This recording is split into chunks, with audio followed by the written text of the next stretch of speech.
you consent by being here and people online to be put on YouTube after this meeting. So you know. Okay. I just retired teaching and during COVID, I did this whole, not a fan. Perfectly honest. But we're here today on application 7C0627-2 from Lewis Buzzy.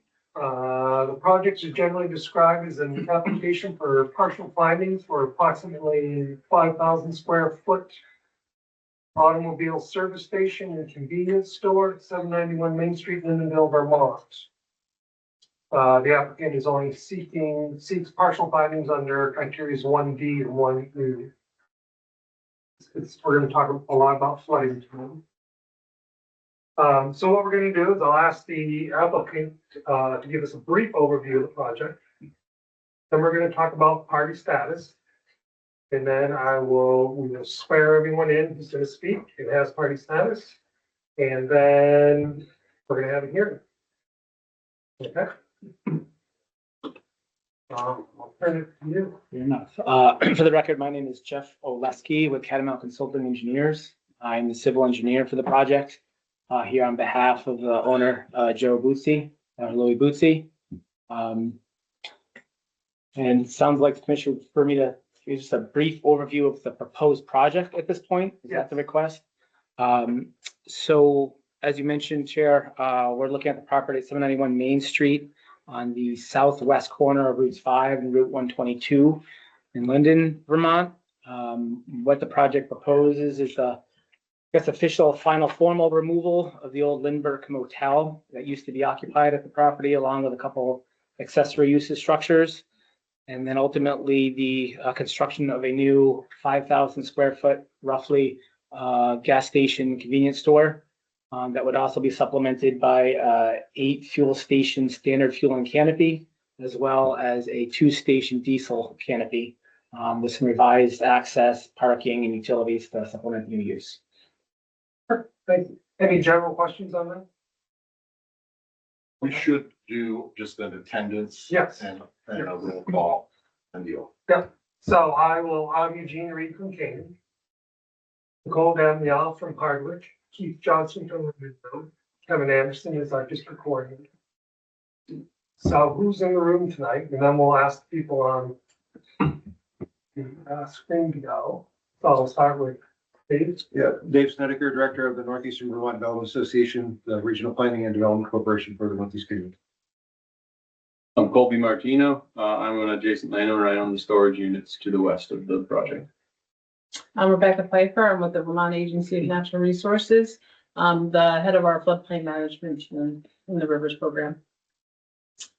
I'm Sasha Peeler. I am with the Agency of Natural Resources. I'm also a floodplain manager in Northeastern Vermont for the Rivers program. I'm Dave Staler. I'm a Linden resident. I've been owned and operating businesses in town of Linden since 1967. Currently do, and I was recently on a Linden ad hoc committee that was assigned responsibility to look into the then current Linden flood zoning and recommendation to the board and committees, which we did. And so I'm here of interest because of all the work we all put in. Ken Mason, Linden Planning Commission. I'm Nate Seacard. I'm a local water resources engineer with a professional license to practice in Vermont.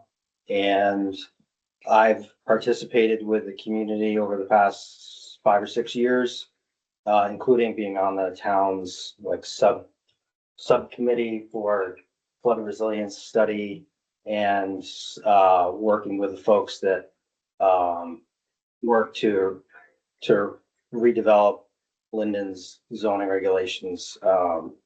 And I saw the comments provided, and I just would like to, thought that I had some professional experience that if I could participate would be very relevant to not only this, but also kind of what the town has been working on for the past few years.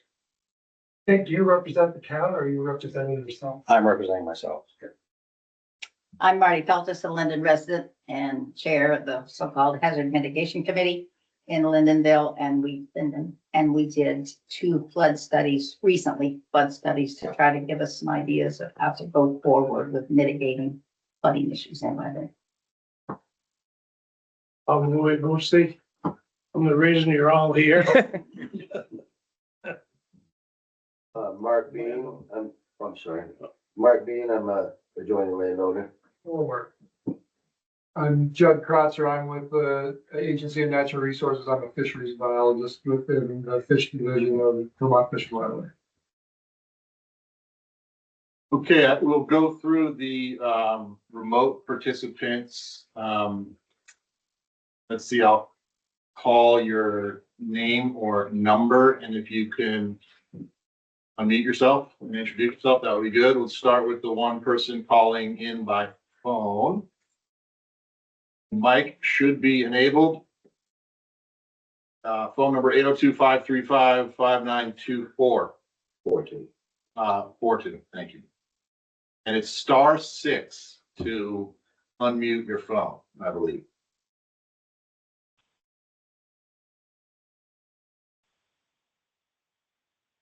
All right, we'll circle back to you. Let's see. Can you hear me? On. Hello? Yes, we. Hello? Yep. Yes. It's Can you Kurt Nygren.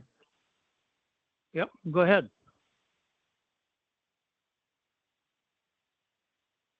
What do you need to know?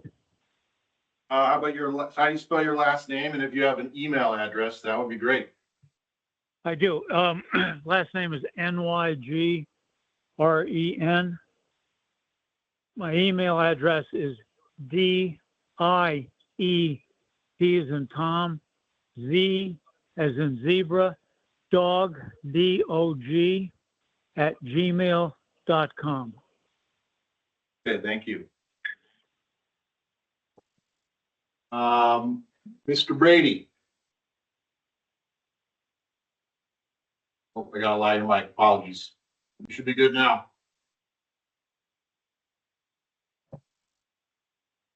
Here we go. Hi, thanks everyone. James Brady, Vermont Fish and Wildlife Department. I work with Judd Kratzer. I'm a program manager, and I oversee kind of a statewide regulatory review that our program oversees.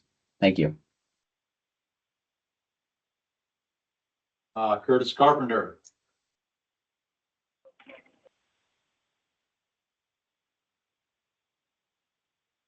Should be an unmute button on your screen somewhere.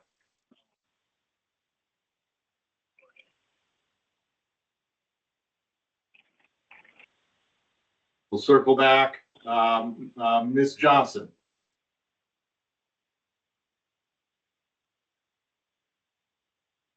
Hi, I'm with ANR's General Counsel Office. I'm just observing today. Thank you. Welcome. Ms. Mojo. Hi, good afternoon. Jen Mojo, Senior Planner with the Agency of Natural Resources in our Office of Planning, and our office is responsible for coordinating the agency's review of Act 250 projects. Mr. Peel. Hey, my name's Charles Peel. I am also in the agency's Office of General Counsel and here to observe. Okay, thank you. And then we have, let's see, someone known as planning, unverified, that would like to jump on.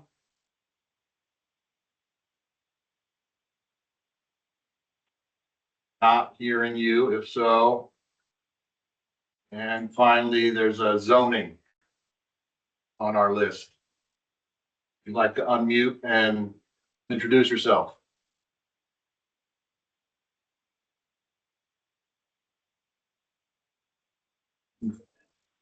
All right, well, folks that have not been able to get your mute button off, we're not going to be able to hear from you unless you figure out another way to. Well, We can't unmute our microphones. mics are enabled. Let me. This is showing that they're not. That shows this they the haven't mute? turned their mic on. Maybe it's because they're unverified? It's John It seems- Prue, the zoning Yeah. administrator from Linden. Yeah, And the other one is Tracy Bodillo, who is the planning director of Linden. I agree, Colby. It looks like the three that cannot unmute are all unverified. I don't know if they had an improper link or where they got the invite from. I don't know if that has something to do with it, but just that, I don't know. could they use the chat to, You disabled the chat. Don't like people chatting over the hearings. Let me just look quickly and see what. Yeah, there should be a mic button in the Teams ribbon on the top of your Teams window that allows you to, click on, click off. John Prue Well, here wait. from zoning administrator, town of Linden. So my microphone actually said that the mic was disabled, and now I'm able to unmute. But when you were first asking, I was unable to unmute because somebody had it disabled. So I'm able to unmute now though. Thank you. Hi, this is Tracy Bodillo. Can you hear me, planning director? Thank you. Welcome. And Curtis, have you been able to figure it out? Not yet. Okay. All right. maybe leave and come back? Yeah, you could try to log back in. And again, there should be a button on the top of your Teams window. Okay. I think that covers everything, Mr. Chair. Thank you for your patience. Yeah, no problem. I just forgot what where we were at. Oh, we're gonna talk about party status. Yes. No, go ahead. I want to do, the oath. Actually, Oh, yes. So, there's basically three types of party status.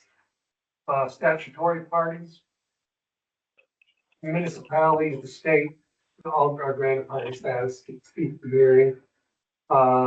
Adjacent landowners can request party status. The way that project may affect them. So I know we have a couple of adjacent landowners, and that party status, what that does is gives you the right to appeal our decision. Friends of the commission is another party that doesn't give you the right to appeal our decision. But we want to hear from everyone. I learned a lot about flooding today, just being at site visit. No one appears saying you have any expertise in flooding. So you're very good, very educated. So all the statutory parties, you're all set from the town. Who else is requesting party status? Are you requesting party status as an adjacent landowner? What benefits does that give me? Gives you the right to appeal our decision. And introduce evidence, testify, ask questions. That's what I might as well have. Yeah. Yeah. Okay. And what happens, if you really don't bring anything forward, you don't get to keep the party status. Okay. Mark, are you interested? Yes. Party status? Okay. Is there anyone else?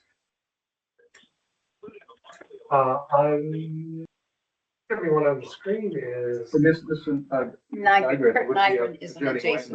on the screen. Okay. Yeah, hello? I'm having a hard time hearing you people. Okay, I can speak up. I can talk over skill songs. Yeah, that's good. What, that was good. What's the question? Okay, the question is, are you seeking party status as an adjacent landowner? As that would give you the right to appeal our decision. If you really don't bring anything forward, you lose your party status. All party status is just preliminary party status. Well, I mean, the only party status I might have would be in support of Joe Bootsy's application.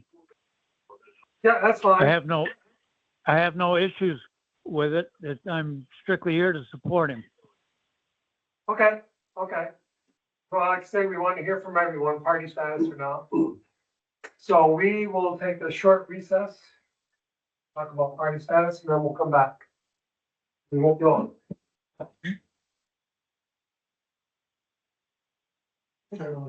Mission will be right back. Everybody's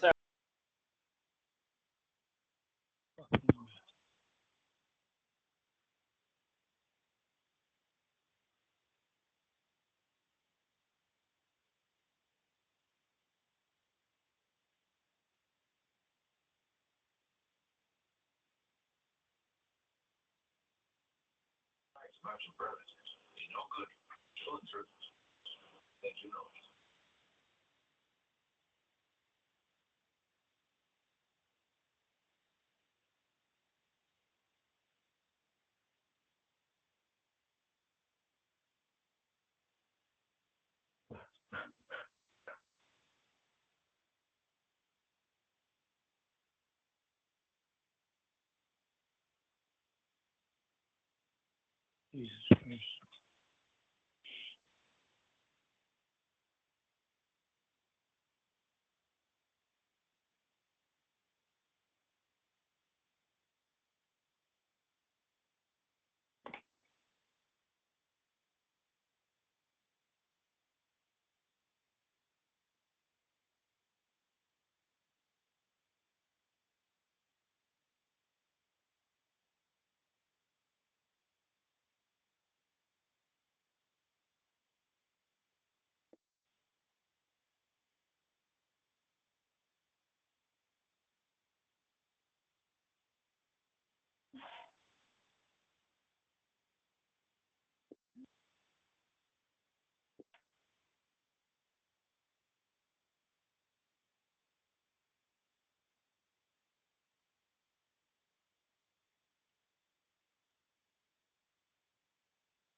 Oh, wow.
That's not a lot of. 30 years. Yeah. And it's, he has a long driveway. And she has. Let's get started. Colby, Mark, and Kurt, we want to give you party status as adjoining landowners. Nate, I Okay. forgot to ask you, appreciate your opinion and everything, so we'd like you to be friend of the commission, party status. Yeah. Okay. And then everyone else falls under statutory party, all the state and planning and local. So I'll ask you all to raise your right hand. Yep. Do you swear the evidence you are about to give on the matter under consideration, the truth, the whole truth? Yeah. Yes. Okay. I'll ask the applicant to go over criteria 1B. You proposed B. B and E. D and E. Okay, well, again, just to clarify again, Jeff Oleski with Catamount Consulting Engineers, the civil engineer for the project. Just want to start off by thanking everyone for being here tonight. It's a lot of people here and taking valuable time. Appreciate it. Joe appreciates it. If it's good by the commission, I figured I'd just start. I've got a couple basic comments to make, and then I'm going to briefly run through some of our testimony that was supplied on our May 30th, 2025 letter. Take an opportunity to reply to a few comments that was received on the CAT application from A&R, and then just a couple minor additional details that evidence that things apply. So first off, I just want to say, you know, we certainly, as a general overall theme here, are not trying to diminish the importance of flooding or floodplain priority here, especially in Linden. We're very aware of the issues the town has had and the importance of it. And obviously, there's been a lot of time and effort and resources by the town put into floodplain analysis and review and potential ways for the town to improve. And certainly, we supplied that SLR consulting scoping study that was commissioned by the town of Linden last summer, and we short of not having to pull out specific things or have them unreferenced, we issued that whole study as supplemental evidence to the application, but we intend tonight to kind of just highlight a few components of that so that's, again, it's clear what is relevant to that study as it directly impacts this project. Secondarily, we also want to immediately kind of highlight or point out that we fully understand some of the concepts that A&R has raised to date, specifically the concepts of compensatory storage and the, having no adverse effect on the community or the neighboring properties, and specifically how those things are outlined within the guidelines that A&R uses to evaluate the criteria that we're here all to discuss tonight. We certainly took those into account as part of our design. We've been at this for several years now, evaluating this property for Joe. There's been several iterations. There's been significant correspondence with the previous District 7 coordinator, Kirsten Soltan, as well as some divisions of A&R in review and in formation of this plan that you see here. So I just want to make it clear that this wasn't something that we came together rapidly and are trying to just kind of push through the permitting process here. There was a lot of thought process and consideration that went into this. And I think as we go through some of the discussion points tonight, it'll be clear that there are, in addition to the floodplain and floodway regulations relevant, or guidelines, I should say, relevant to this application, there are a myriad of other local, state, federal regulations that we had to incorporate into the design of this project. And a lot of that is driving the reasoning of how we got to the site plan that we developed and why we're requesting the application site plan that's before you now. Before I start getting into specific details, I do just want to reiterate, if anybody at any point in time wants to chime in, has a question or a comment, please feel free to do so. I will not be offended. I'm going to try to make this as concise as possible, but there's obviously a lot of history here, a lot of floodplain analysis study done in the area, and tying it all together for something that I think is relevant to the commission members is important. So that being said, we're looking at this as far as what regulations we have to adhere to as part of this site plan development and design. And there are local floodplain regulations in place. The town of Linden recently redeveloped ones over the last couple of years that we are ultimately required to design to. And a couple critical ones that we discussed briefly on the on-site meeting were the town's requirement that any proposed building, the finished floor of that building, be at least 2 feet above the base flood elevation. I believe everybody in this room has a pretty good grasp of what the base elevation is on this property. That was evaluated several years ago in conjunction with A&R's review and analysis. And so it's pretty well established what the 100-year base flood elevation is on the property. And so the design calls for the proposed building to be set 2 feet above that. And obviously, to accommodate that design elevation, as well as ADA access, to have proper parking grades, access grades, and then secondarily, that the any fuel pumps associated with this facility also need to be at or above the base flood elevation, not the design, but the base flood elevation. So understanding we have two areas of pumps that we're trying to accommodate, as well as a approximately 5,000 square foot store, we need to get all those components up above the base flood and in the building situation 2 feet above. And so that drove a lot of the elevation requirements for the property. Understanding again that the existing property had a long, approximately 300-foot long building, the old Lindbergh Motel, that ran north to south across the property that more or less, from a grading standpoint, connected the top of bank of the river to the Route 122 grades. We did our best with the redevelopment plan to push that new development as far north on this property as we could in an attempt to do multiple things. One is to increase and reestablish some of the riparian and river corridor and riparian buffer.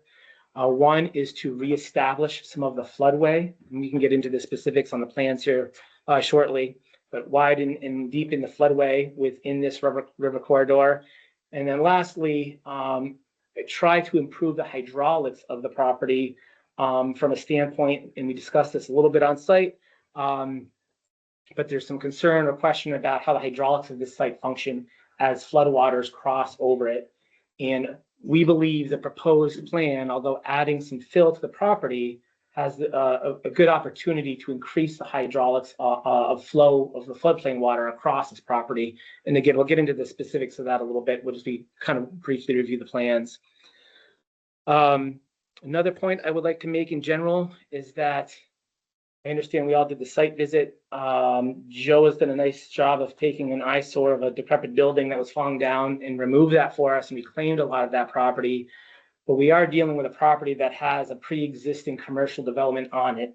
That was a large part of the existing footprint impervious area on this property, and did stretch more or less from the top of the riverbank to the Route 122 road right-of-way corridor. And we feel some of the initial A&R comments with regards to the request for certain riparian buffers or floodway capacity are looking at the property as if it's an undeveloped property. We envision this a little more of we're trying to make an existing non-conforming site better, although we may not be able to fully comply with some of A&R's guidelines or requests. We are improving these situations as it relates to the floodway, as it relates to the riparian buffer on the site. Another comment in general that we wanted to make was, I know we've had a lot of discussion about the SLR scoping study that was done. Both Joe and I have made repeated efforts. We've reached out to one of the people that essentially performed that study, Jessica Luiso with SLR Consulting. Had multiple email communications and phone calls in an attempt to work with their modeling in an attempt to incorporate our site development potentially into that modeling, just in a more or less attempt to provide the hydraulic analysis that we believe A&R has been requesting as part of this review of the project. Long story short, we've been rebuffed in those efforts to date. They have not provided us the time or willingness to work with us in an attempt to kind of maybe incorporate our small project into that plan of development. So understanding that we acknowledge that we to date have not provided a site-specific hydraulic analysis of the site. What we do have available to us is a very large hydraulic analysis of the entire flood basin along this corridor of the river that was commissioned by the town that we think we can put to good use as it relates to this project. And again, we'll get into some of the specifics on that in a little bit as we go through that report. I think those were generally the overall concepts I want to discuss. Are there any questions on any of that? I know there were mostly generic terms, but. Jeff, can I ask? Yeah, go ahead. Didn't the town require you to tear the building down? But so there's like a blight ordinance that all the abandoned properties all have to be torn down. Donald tore one down. You couldn't leave it anymore. Did you change the rules for that? you know, there was, 7, what do you call them? 7 blighted properties. Yeah, and they all had to be torn down. correct? Yeah. That was a little long. So it was this site one of those 7? Yes.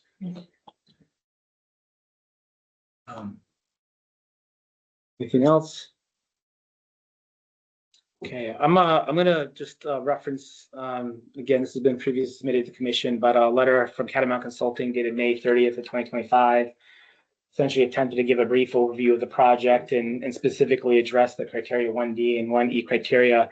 And so I just want to briefly highlight some components of this that I think are relevant to the project as the commission reviews this. Beginning at the top of page 2,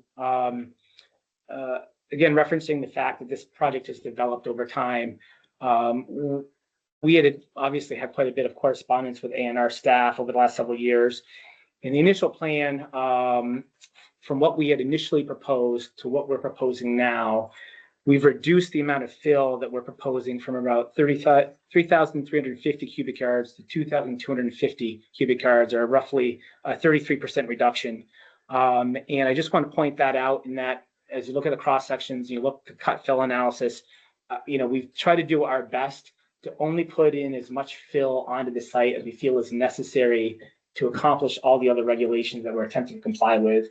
So we don't feel there's any excess or undue fill or impact to the floodplain resulting from this project, and is absolutely necessary to support the project.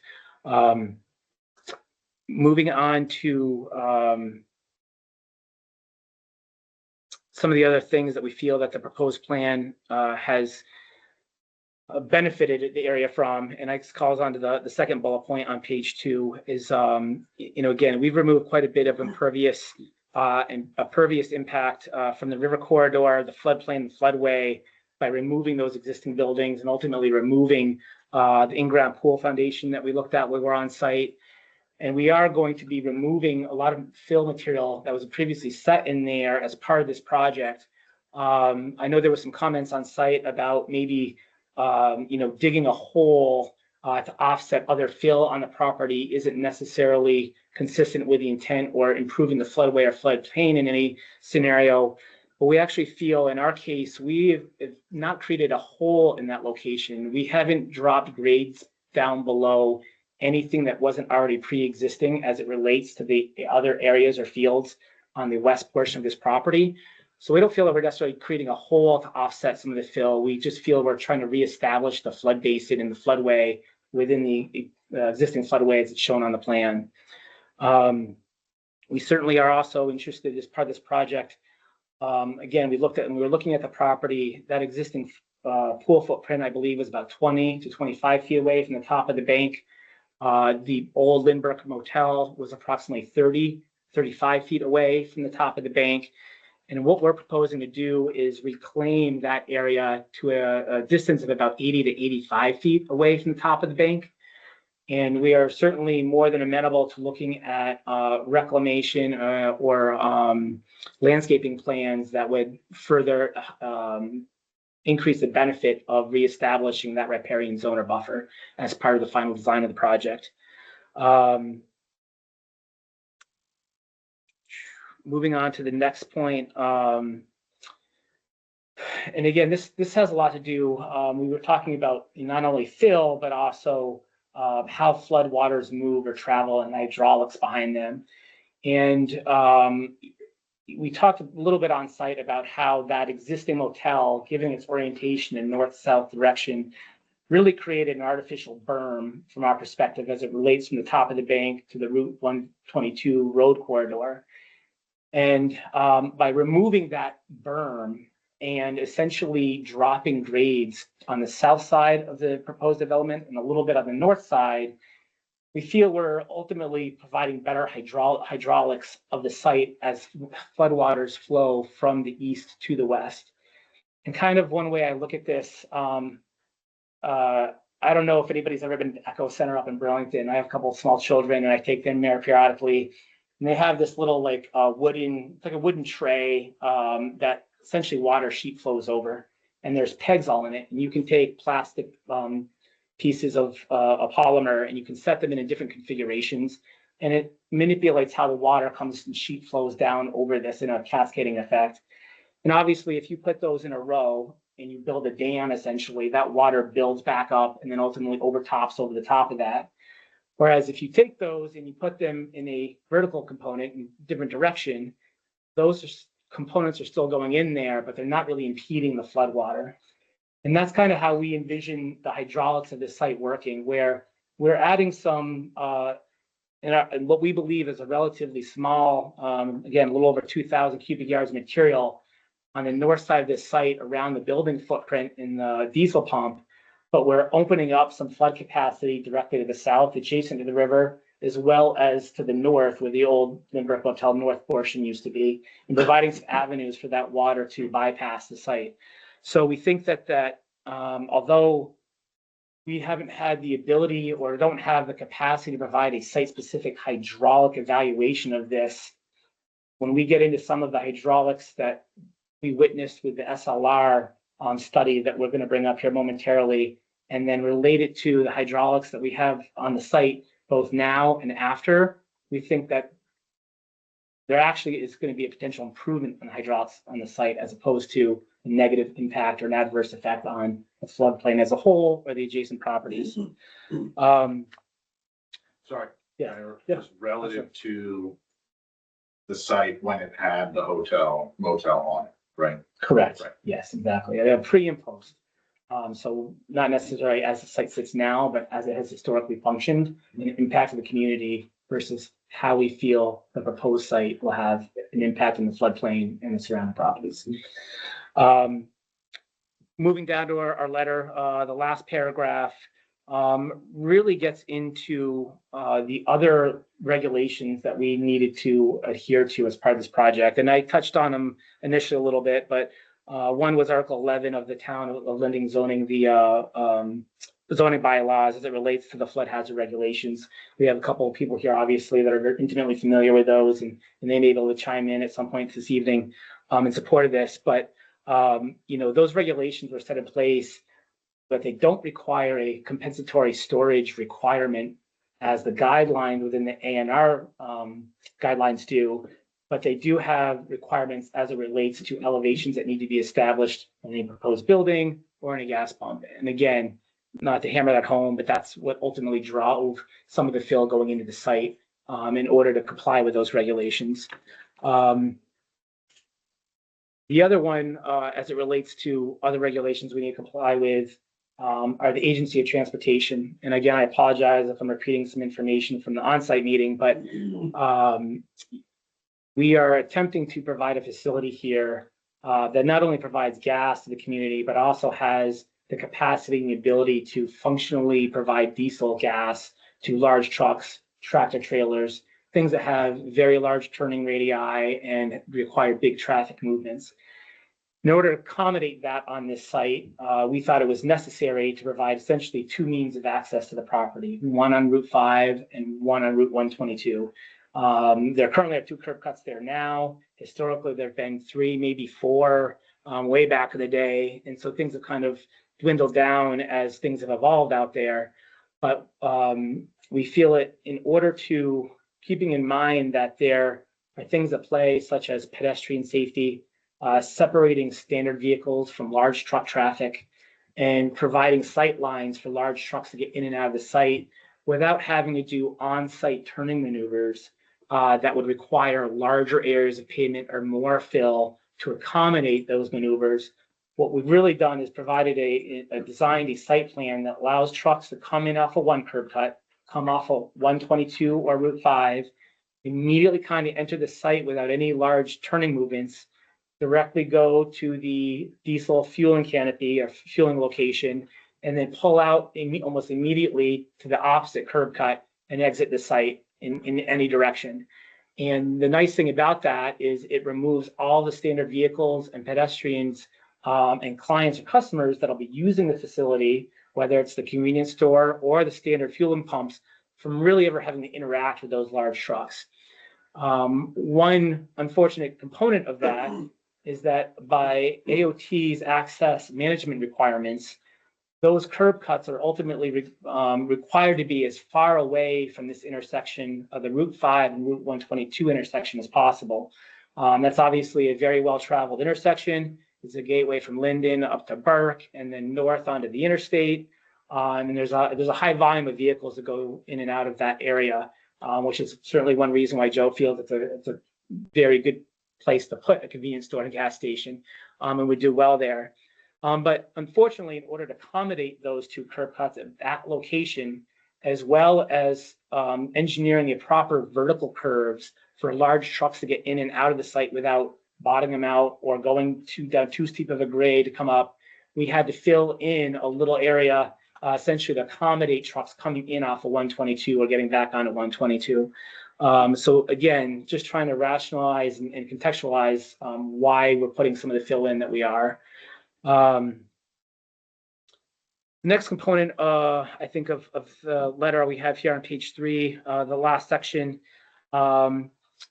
Again, short of a full hydraulic analysis, what we did want to provide the commission was some typical cross sections of the site, as well as a kind of a cut fill analysis, and as well as a cross sectional evaluation across the whole property. So I'm going to rely on two things to kind of supplement that here. One is plan sheet C2.2, which is more or less just the grading plan, the proposed grading plan, which is C2.1, but color coded for kind of ease of use or understanding.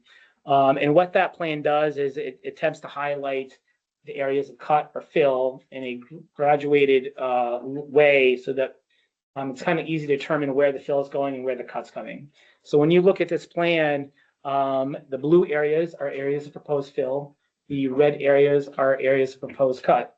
And the darker intense of the blue or red, the more cut or fill that's coming in or going out.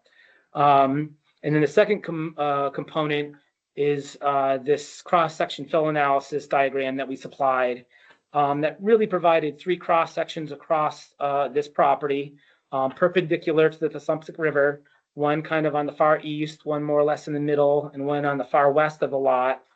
And the purpose of this plan was really to provide a couple things. One was to give the commission an understanding of the width of the floodplain in this area.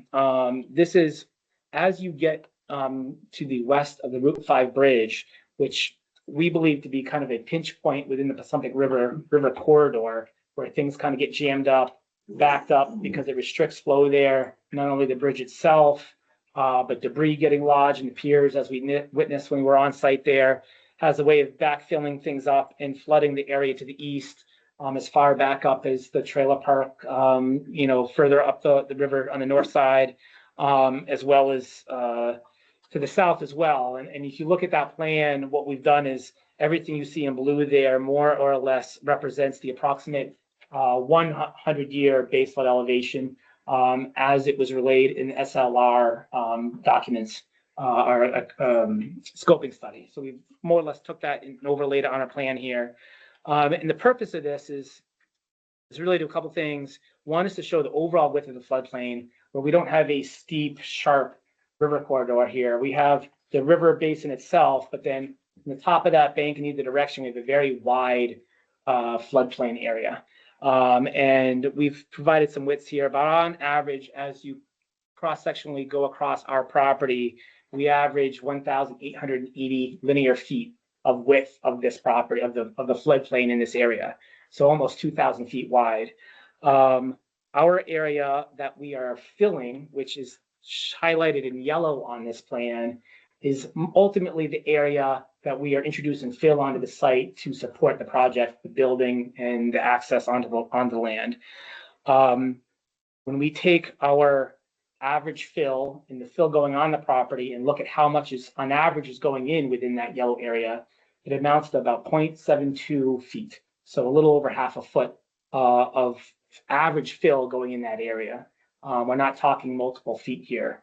And then the purpose of that then is to take that fill, and then how does that impact the width of the floodplain in that area? And if you take that 0.72 and you look at how that would impact a section of almost 2,000 feet in width of the flood basin there. That's where we come to a deduction here where we're having very minimal, less than hundreds of an inch of impact on average over that. We acknowledge that that's not a hydraulic study. That's not necessarily tracking the water as it flows through. But I think it does give a good context of the amount of fill that we're really proposing as it relates to the flood basin here. And I think the reason I want to How point many that out. tablespoons in 1 ounce of cream cheese spread?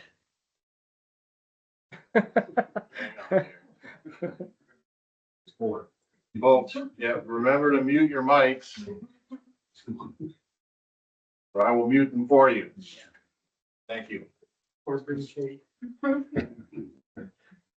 And I think what I do want to do is tie that into the SLR study right now, where, and I've got some components of it. Again, we did supplement the whole study, and I know that was overwhelming. I think it was close to 100 pages or somewhere in that area. But ultimately, I think a good scenario, a synopsis of this is they performed their study. They modeled the entire river basin, pretty much the entire town of Linden, in multiple legs of the Sunset River here, and evaluated the 10-year and 500-year flood levels, and then ultimately tried to provide multiple potential improvements within those flood basins areas on how to lower the flood elevations in specific areas based on different alternatives or combination of alternatives to improve things. And the reason why I think this is relevant is several of the alternatives or several of the improvements that they're proposing, and I want to highlight a couple within this study, more or less show the removal of volumes of material that are 4 to 5 to 10 times bigger, removing that we are proposing to put back in that have little to no effect on the floodplains in this area, flood elevations in this area, and or are proposing raising certain areas, one being the intersection of Route 5 and 122 here. I believe one of the components, and bear with me while I make sure I get this right.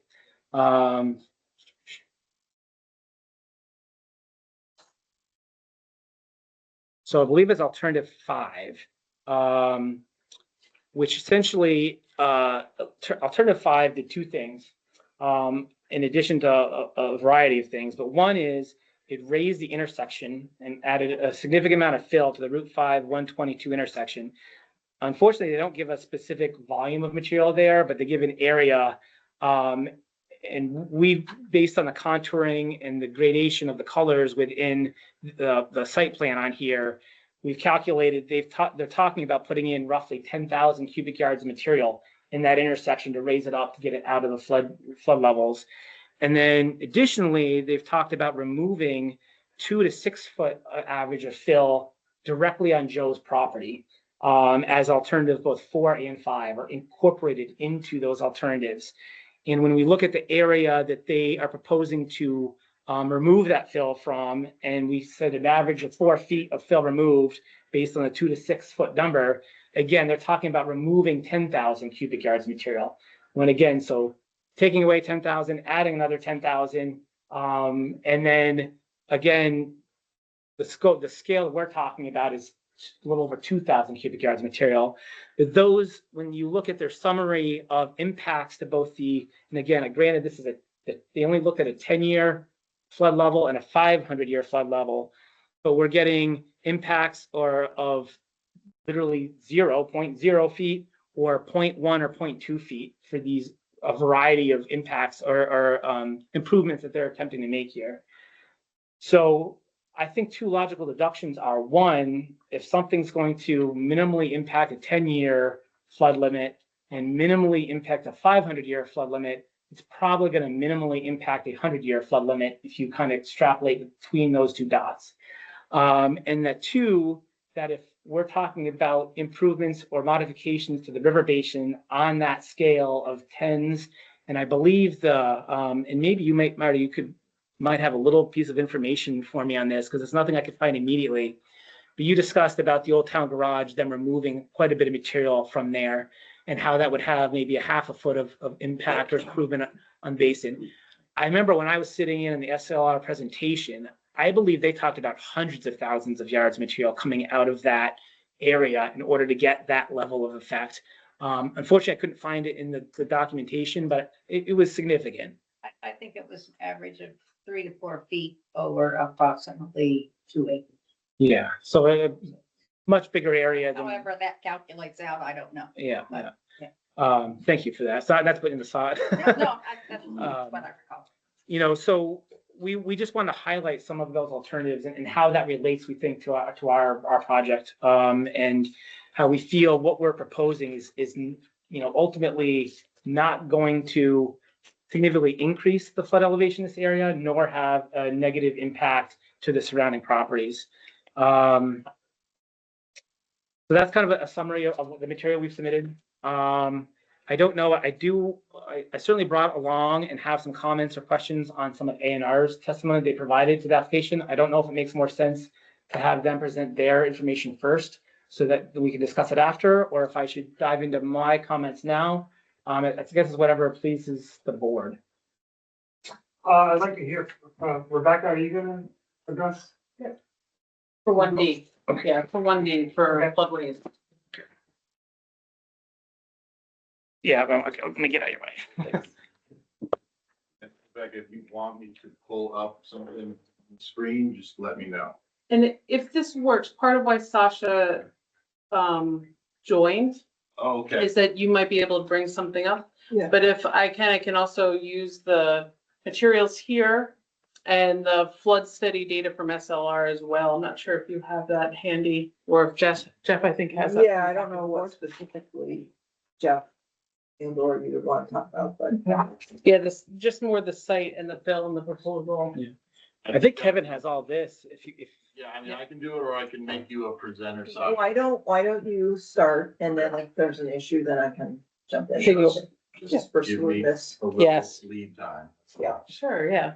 If you will to work towards, I think we could probably pull up the proposed cut fill analysis site plan to see 2.2. That's a really helpful one to be able to talk through some of these issues or discussions. Okay, so for the board, as you said, my name is Rebecca Pfeiffer. I head up our River Corridor and Floodplain Protection Program in the Rivers Program, the head of our floodplain management team. And so our comments really focused around, we don't know what our opinion is on the project, mostly because we feel like there is not enough information to make that determination.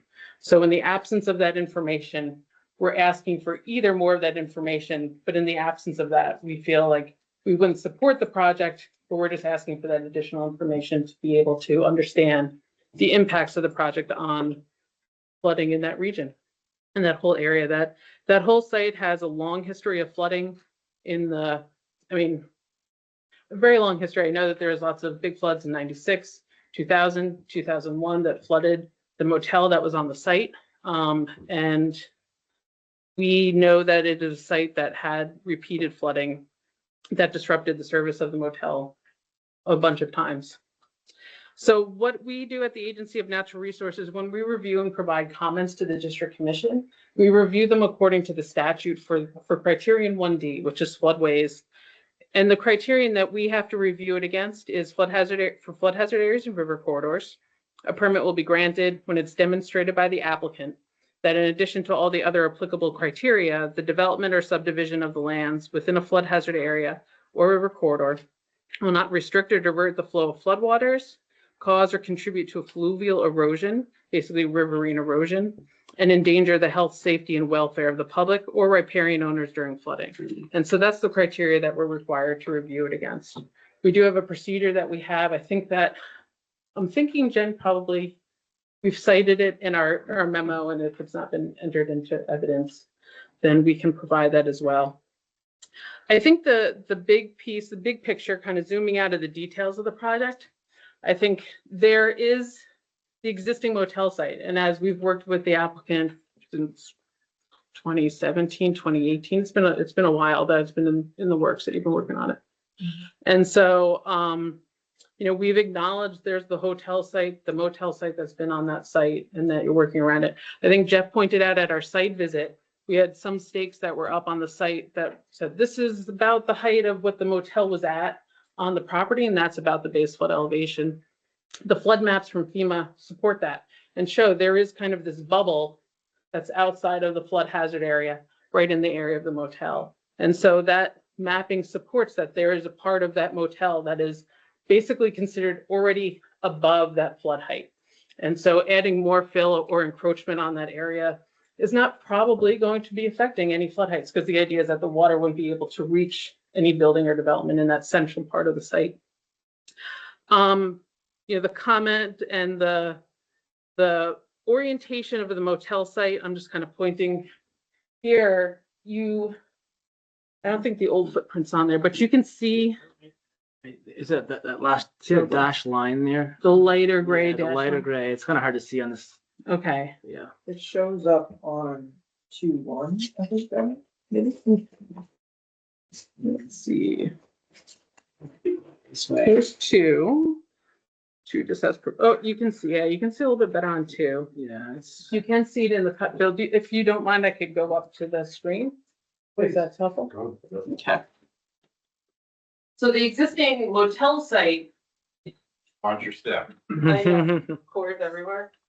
It's a little hard to see. It's a light dash line, and if I have it wrong, let me know. But Yep. I think it's like roughly about here, and then heads kind of diagonally here, and I think it about here is where the turn is. Might go a little further down. Yeah, the existing footprint of the motel goes into the dark red area, right? Yeah, right Oh, there. here. You Yeah. can see it right Yep. there. Now I can see it. So it's like right about in the middle here and extends up to about here.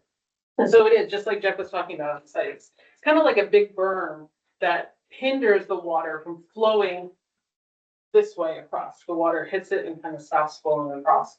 And so the removal of the motel did make a big improvement. One of the things that we'll show a little later is some of that drone imagery from the 2024 floods. It was after the peak of flooding, but shows the water coming across the intersection and flowing across that site without the motel there. So it does remove some of that berm of how it is now, but the motel did provide it provided that barrier to flow. And you can see here's the top embankment of the Sumsick, you know, how close we are to the edge of the Sumsick there. So I think that's just like a general orientation. So in the mapped FEMA floodplain maps, again, the central area is an area that is already mapped out of that above. It's been raised and filled above that flood height. So it's already an area that water is flowing around. And I don't know if you have a site plan that does show that delineation of the flood elevation to a 10, but it's kind of roughly in the area of the convenience store site. Jeff also mentioned the town of Linden's requirements to elevate the building for protection 2 feet above that flood elevation. That's consistent with our recommendations under Act 250 as well, is under our procedure is that we recommend a 2-foot elevation for protection, just because we have floods bigger than FEMA's map flood. And because we're seeing more intense rainstorms, you could see other things during a flood that could impact how high the water goes. So it's a measure of protection. So that's consistent with what we would provide in our recommendations for a final design as well. So I think those are a little bit of setting the scene. I think that I think I'll start just maybe the discussion with, because the cut bill you had, I think, at hand.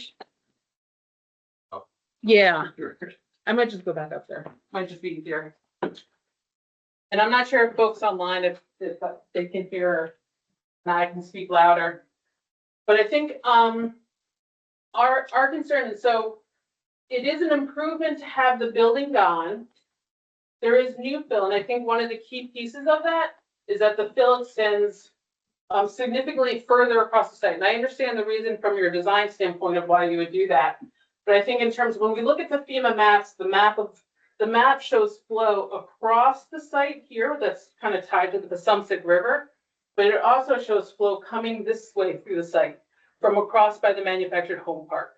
And so by it, the toe of the slope looks to be maybe about here. When we were out at the site, we were able to see how there's kind of a higher filled area up where the motel was, and then it drops down in the back to where it's a much lower area. And so I'm thinking it's about here where that edge of slope is. And so a majority of the fill, because it's the lower part of the site, is back in this area of the floodplain, which is a new expansion of that footprint of fill. And so when the flow comes across, it's a new barrier for that fill being able to cross the site. So that's, I think, one key piece that raised kind of our radar. The other piece is the removal of fill, I think, was done very much in a good faith effort of trying to offset the fill that's being in there. You've gone through 2 or 3 different site designs to try to offset that. And I think one of the consistent things that we've raised a concern with is that the removal of fill in like a swale like this, like a roadside ditch style swale. And here we talked about kind of having a pool without an outlet versus lowering the floodplain as part of that design. It doesn't allow that water. So this will fill up and store some volume of water. We didn't figure out what that volume is. It could probably be relatively easily done. That volume of water, I don't know what it is, probably will flow across the site during a 100-year event and fill it up, I would say, minutes during the height of a flood. Once this is filled, water is just going to flow right over that, like it's not even there. And so a typical design, kind of like what Marty had said for the town garage site, is to actually lower the floodplain. So to connect it to that lower area floodplain. And so the idea is, again, that water will come down into this lower area, but it can continue to move with the rest of the floodwater downstream. So it's about moving water, conveying water across the site, not so much storing it. So it's, I think of like big rainfalls to a flood. It's like a continuum. You have a rainfall, a lot of rainfalls really quickly. You're trying to make sure it's not going to flood, like hit the ground and flow really quick into your neighbor's yard or into your house or whatever it might be. That's what we use something like this. We're storing a small amount of water for a short amount of time, because as that rainfall ends, then that water can store there and slowly spread out. When we're talking about a flood, we're talking about magnitudes of difference in the volume of water coming down the Passumpsic River and across this site. So again, this will help for a few minutes. And then after that's filled, the water is going to flow right over it because it's filled. You know, it's kind of like the puddle in the driveway. The puddle fills in, the water keeps filling above it. It's like that puddle's not even there. And so the technique we would tend to look at would be to lower this whole thing to connect it to this lower area in the back of the site. But can I just have a quick comment to that, or, and again, because I sort of want to have to circle back later, but well, no, go ahead. No, sorry. I'm actually going to ask maybe to hold that question to the No end, problem. Sure. just because you were able to present your information Fair enough. without having us interjecting in the middle of it. Sure. So that I think is one piece of our consideration. There may be feasible reasons of why they may not be able to do that. And I understand that sometimes some sites don't lend themselves to be able to getting the best design. But from our standpoint, we're saying, we're trying to make sure we know that this area is already filled and diverting water around. Our concern is this expansion of fill to the back is going to further divert floodwaters around it that may negatively impact neighboring properties. Because that water is not going to go there. And so the water is going to go faster through there, or likely potentially going to go higher, but we don't know. And that's, I think, the main part of our comments is that we just don't know.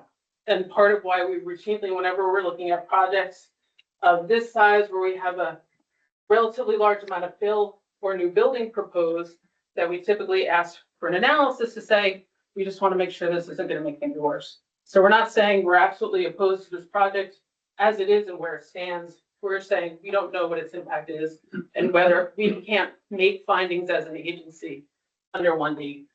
Is it restricting or diverting the flood flow? On its face, it is doing that. So we use that analysis to say, what is that impact? Is that something that is an adverse impact on the neighboring properties. The other thing I wanted to mention.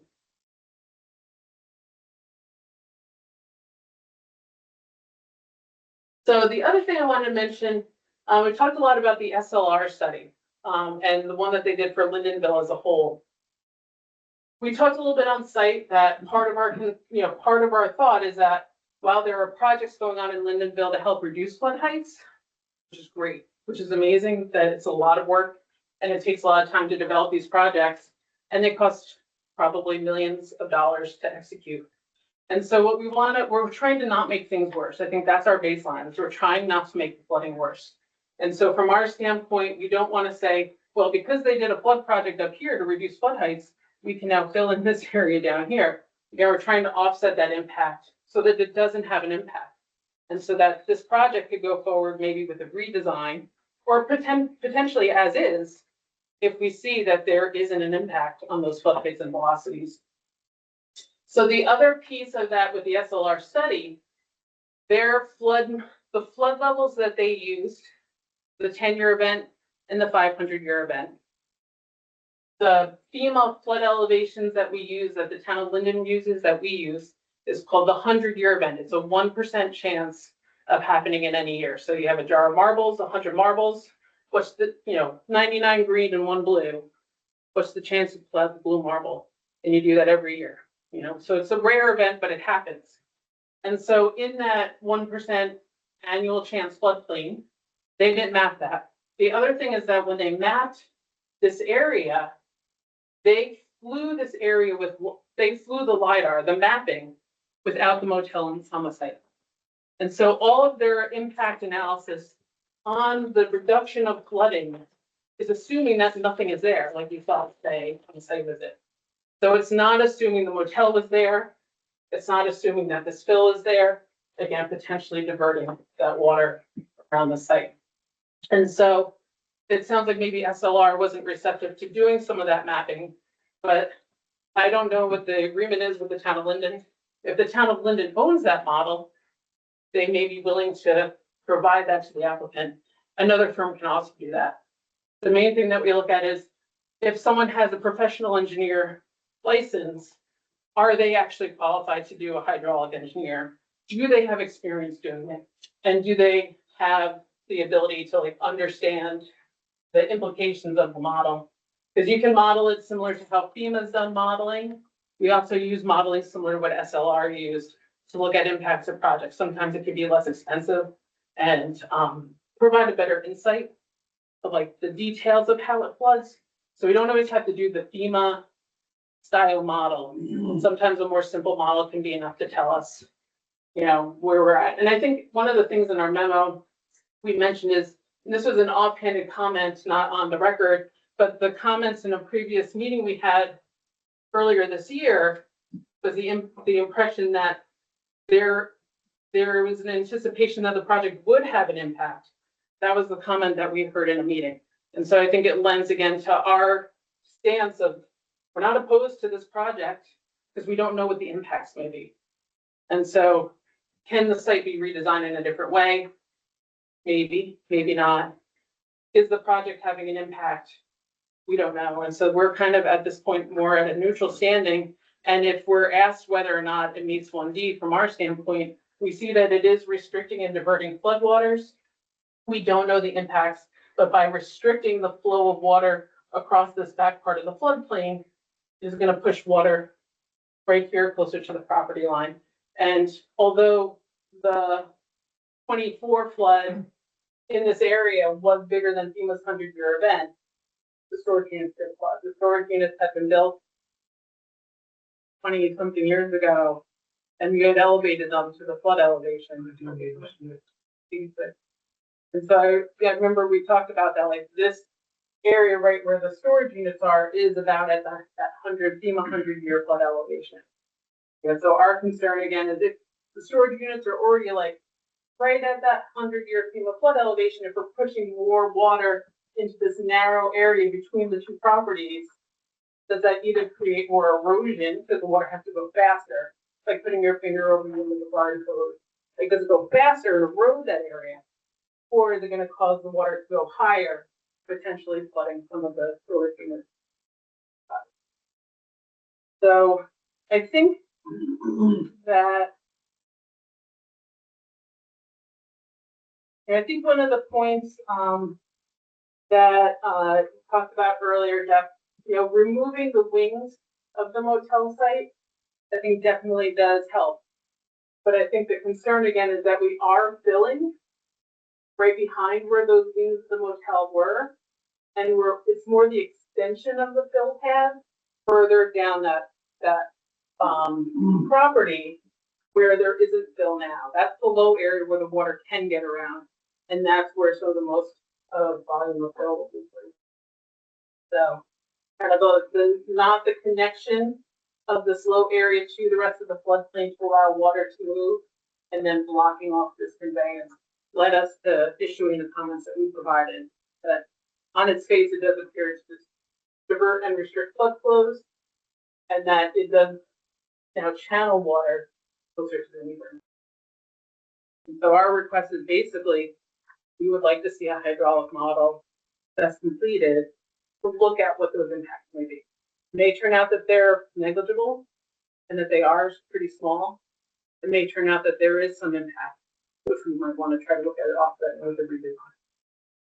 So I think that, I don't know if there's anything else. Oh, yeah. The purpose of that is time flow.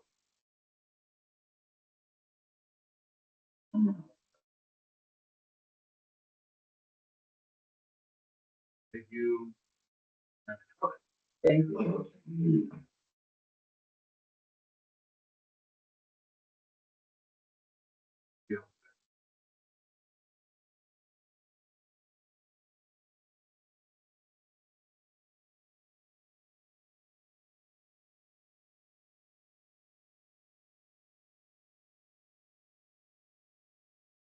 Before I start the playing,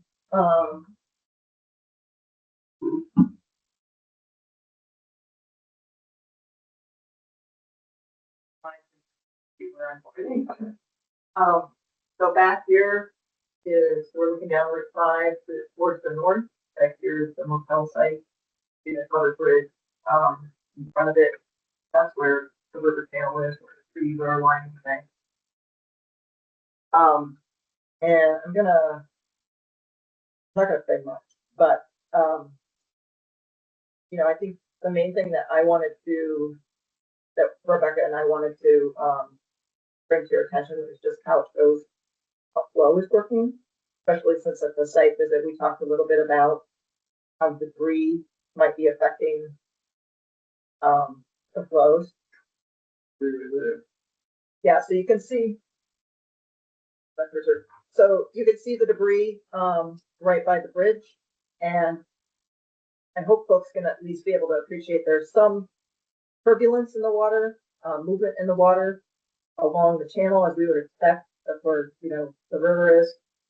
But there's also a lot of other flow paths that are happening at the same time, which is kind of interesting.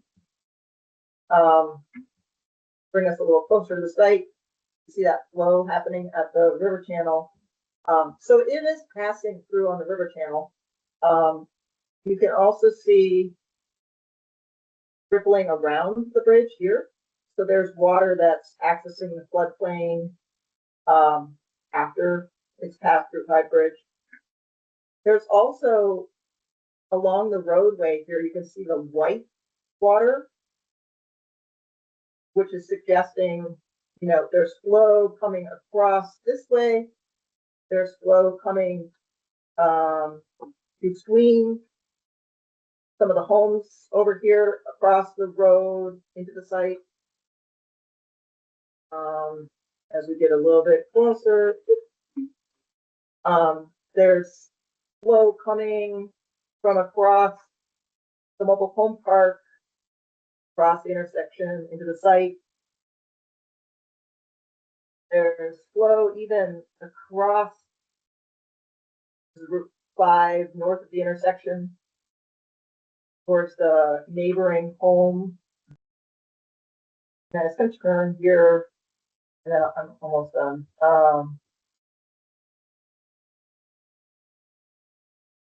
So as that flow comes in here, it's more gentle, but there's some movement of flood water that you could see the surface of the water coming back through the site, basically where Rebecca was highlighting the deeper fill location right along the corner of, the fill pad where the storage units are.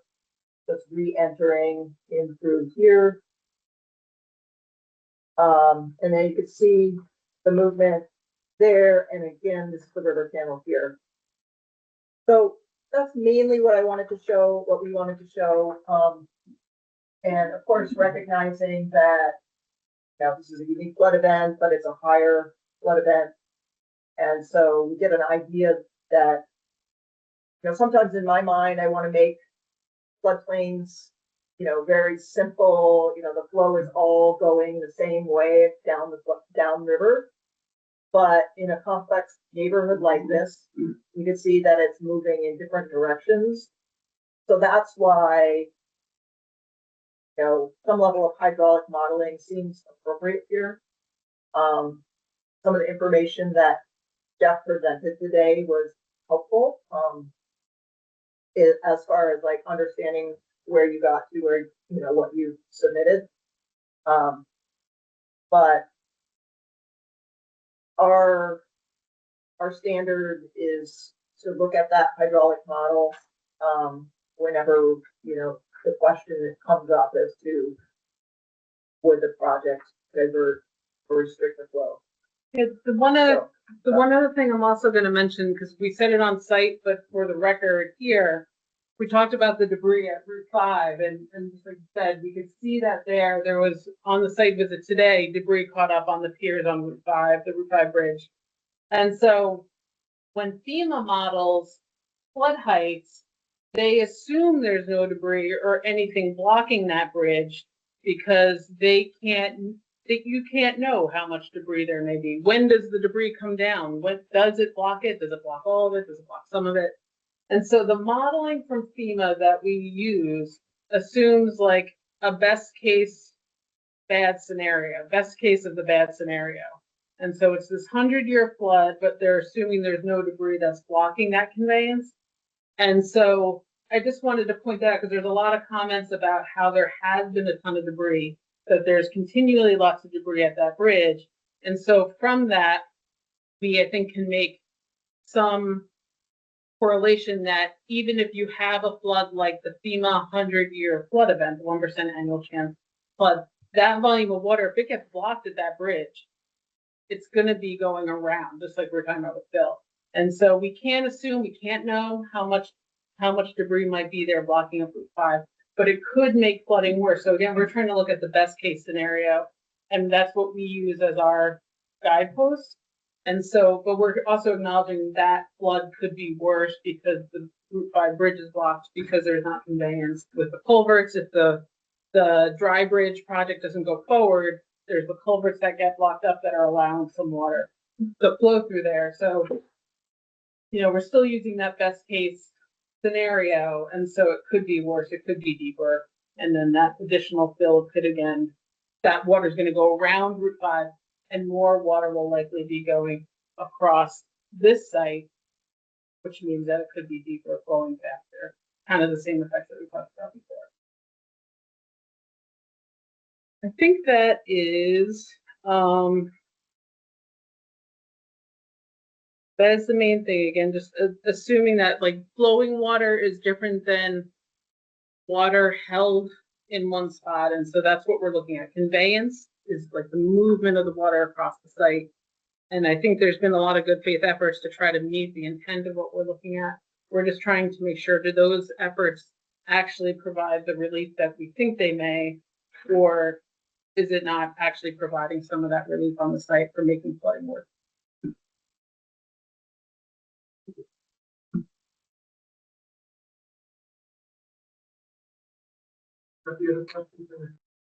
I have just a couple comments and I have no interest in going to a back and forth or anything like that. But there's just a couple parts of that presentation I want to circle back on. And Kevin, if you would please, could you pull up the colored map, the C2.2 again? Because I think it's critical to just talk through a couple of those components again. And I just want to highlight some things so that it's clear as to why we did things the way we did them.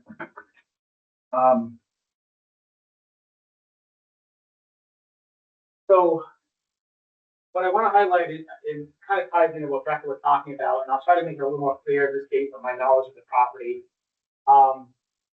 So the area on the existing property that is above the base flood elevation currently constitutes more or less a perimeter of the old motel footprint.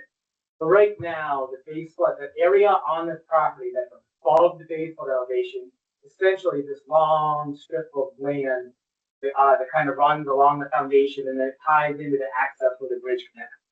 So that's the existing strip of restriction or area where the base flood elevation can't get past the site. That pretty much transpires from all the way from the Route 122 corridor all the way to the top of the riverbank. On this plan, in addition to showing the fills and the cuts, what we've also done is highlighted the area on the property that is now above the base flood elevation. And if you follow me, there's this dashed dark line that kind of looks like an elephant with a trunk here, if you look at it just right. And that now, post-construction, would represent the area that's above the base flood elevation.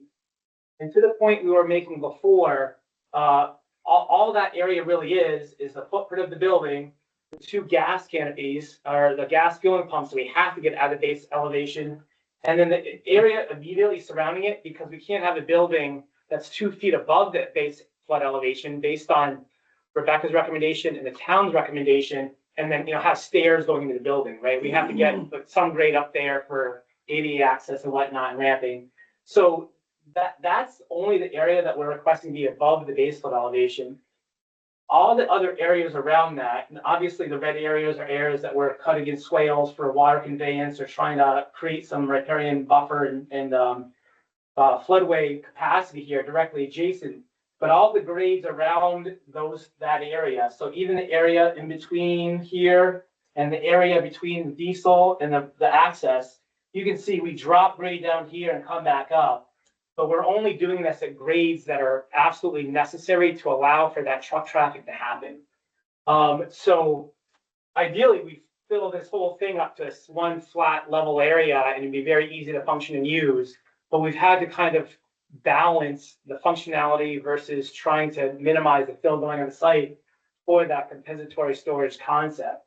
The other thing I want to highlight is we were talking about flow, and we 100% agree on large rain events where there's 100 or anything larger. As this bridge backs up and floodwaters fill in to the north and south, it ultimately does all kind of sheet flow across Route 5 in this corridor. But as it's historically happened, is there's been this berm here and water stopped and gone out and around even further. And what we're proposing is allowing some relief, primarily that first 100 feet adjacent to the river, as well as some area here. And we acknowledge there's some fill here, but what I want to point out is that even though there's some fill here, this is still below the base flood elevation.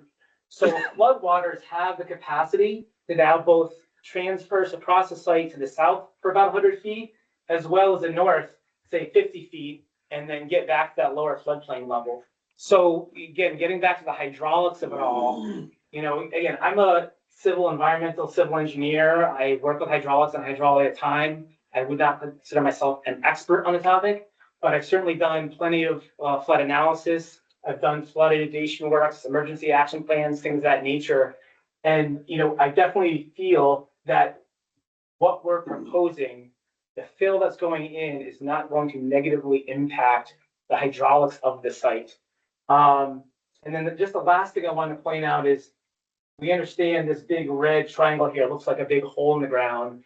But if you look at the actual design grades, this is the final grade in this area is no lower than the field over here. It's just this area has been built up for the pool and the hotel. All that was fill at one point in time.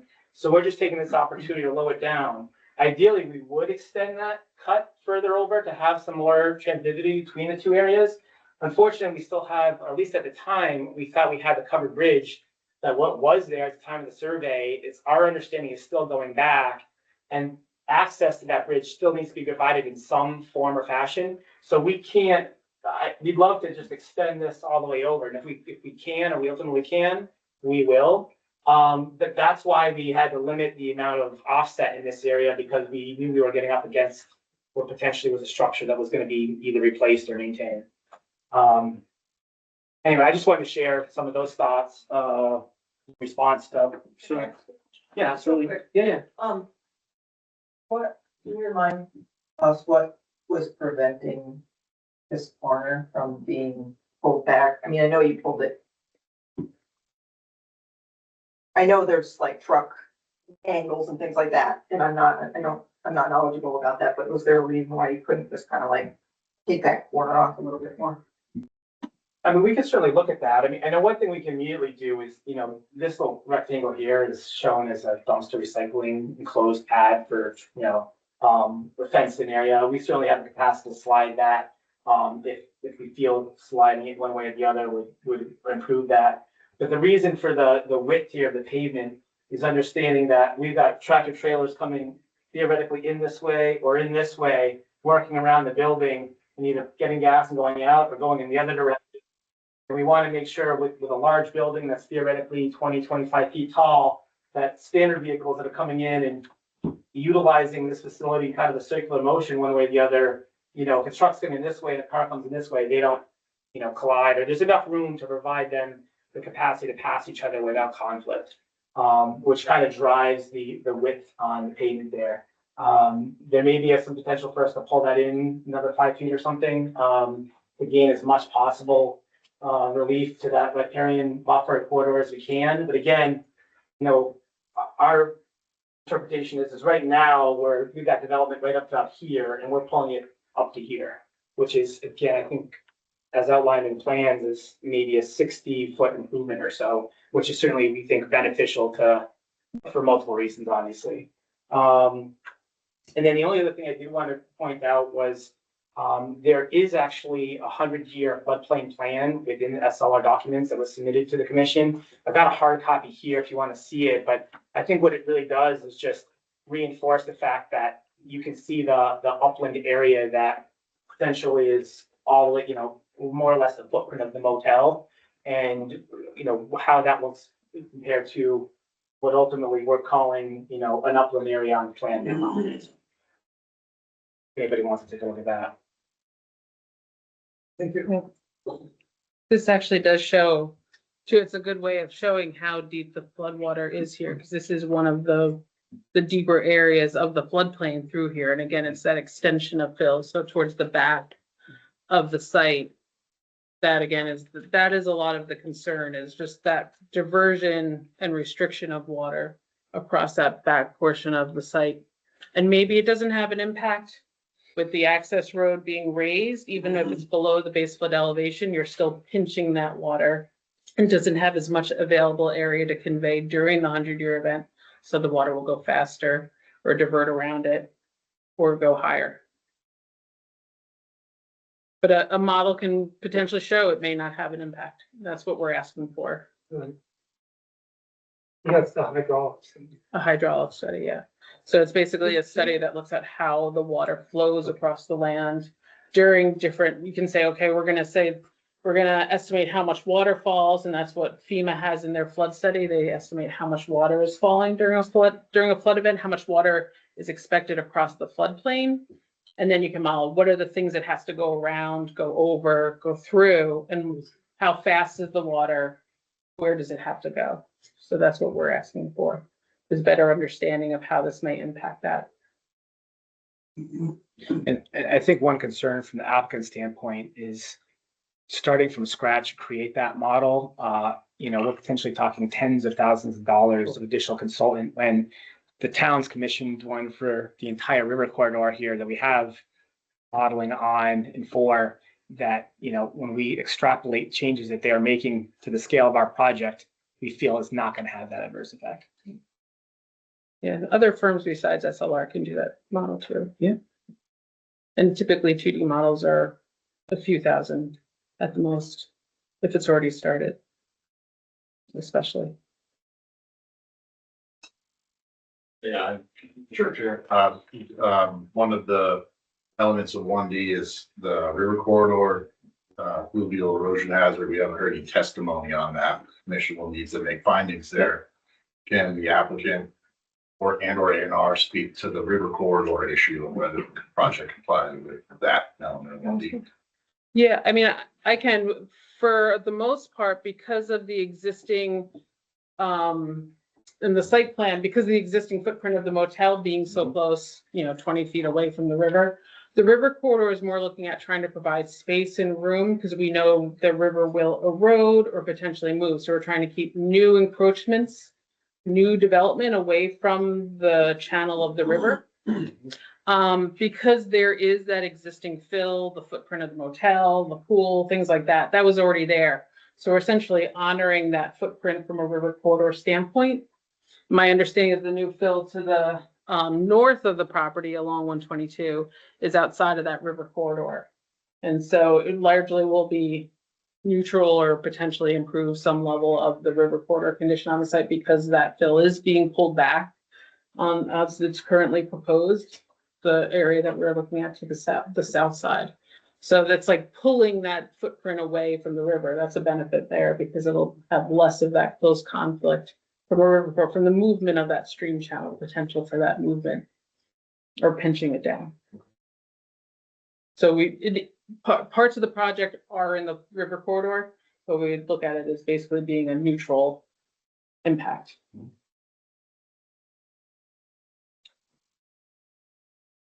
So, well, just out of curiosity, let's say the town of Linden owned that site. What would you tell them to do with it? If the town of Linden owned it, say this is a great flood mitigation site to remove all the fill from the motel to lower that floodplain and to try to provide access for the river and that water coming across. Again, lowering that to allow more of the water to flow, that may help reduce the potential for backing the water up to the north of the site as it kind of comes around. I think it was one of the alternatives that was looked at, and that's probably what SLR modeled, I'm assuming, is that they probably lowered that whole site. So they modeled it as it sits today, because they got elevations. They flew the LiDAR as it sits today without the motel site. So like without fill or a building on that site. And so they were looking at, again, lowering that whole area. I thought it was.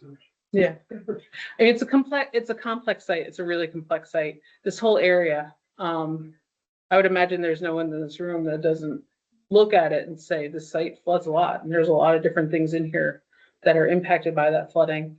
And so, that's part of it. There's so many other surrounding developments right near there. There's the manufactured home park. There's the storage units.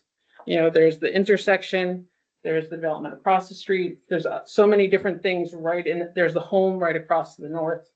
And so that's one of the things that we're tasked with reviewing under our review for A&R, is will it increase public hazards, public safety hazard concerns? Will it restrict or divert the flood flow? And so without knowing that it's not going to impact it, we're seeing it restrict and divert the flood flow. We see more water potentially being put towards the neighboring property.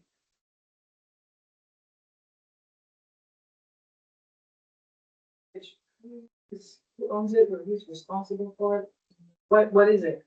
It's owned by the town. The town owns it. Yeah. And there's a little part on the south side of it now. The intent was to restore the bridge. Substantial cost.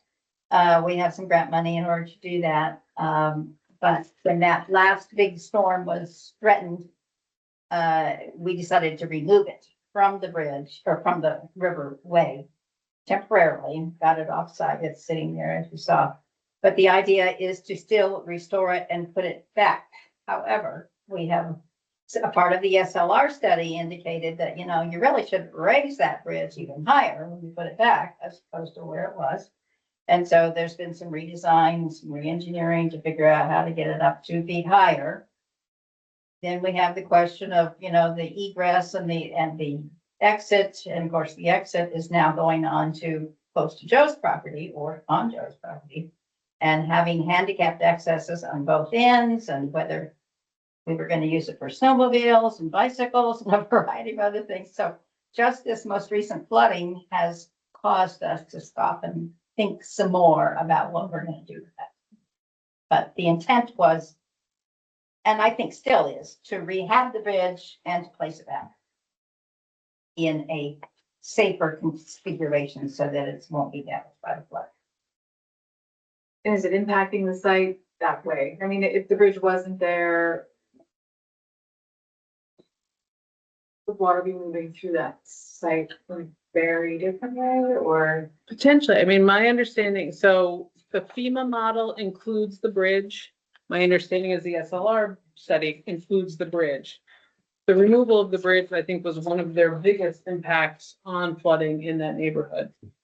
But that's not currently the proposal of the site.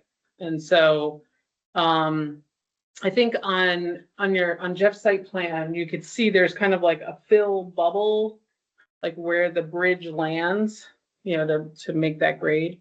And so if the bridge wasn't there, likely there would be a chance to make some of that connection of that floodplain through there.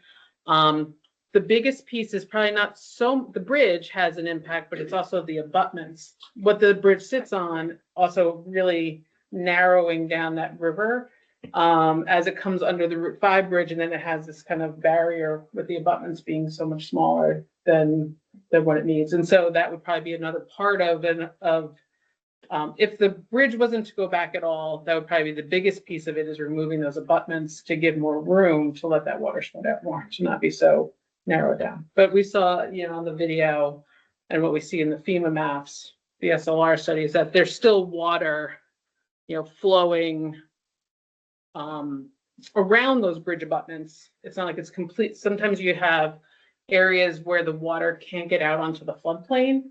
It's all contained in that channel of the river.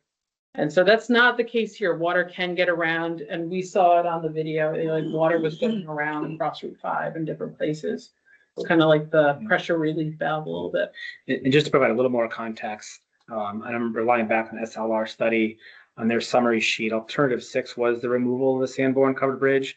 I don't know what the details of that looked like, but based on their analysis, they were saying if the bridge was removed, as it relates to the flood elevations upstream of the Route 5 bridge, that there would be zero change in the 10-year flood, but a 0.4 foot reduction in the 500-year flood if they were to remove that bridge, for what that's just based on their study. And I think the most recent design phase that the bridge folks have is, yes, removing those existing abutments, creating new abutments that are longer and wider, and you kind of cantilever the bridge on top of those somehow. But getting those original abutments out of the river. They're not in the river. The existing abutments, the bridge is wider than the river. Right, the bridge is wider than the river. Right. So the existing abutments are really not in the river. They're up on the banks. But there's still a constriction as it goes through, where either just because of erosion, because it's created its own little. You said there was a park on the other side of the bridge? Yes. Is that the only access to the park, is that bridge? No, you come off of Route 5. Okay. And into this little park, which is not totally developed yet. But it's a parking area. Great. I'm wondering where you have it. Well, I think he's a very brave man. I know that a number of projects in Linden I would refuse to work on because of this issue. And really the conflicting approaches or beliefs. So, I do appreciate that you guys are giving me the opportunity. So for anybody that doesn't know, so I am a water resources engineer. I've worked in Lindenville for probably 20 years now. I have experience doing river modeling, HEC-RAS modeling. To be specific, is what they're using. It's the Army Corps of Engineers river analysis software. Basically, it's a government program that we get to use. I do one-dimensional design, mostly for like replacing bridges and culverts, where we're really working on high velocities, 10 feet per second, 15 feet per second, serious hazards. Trying to create structures that are safe to pass over. And I'm proud to say that even with the 500-year floods that have come through, our structures have not been washed out. So, you know, we run through those calculations. When you start talking about these types of areas, the flooding, the flood flow, it's much lower velocity. So grass starts to erode at like 5 feet per second.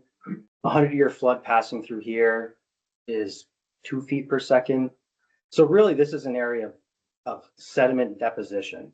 A really good example actually is in the mobile home park.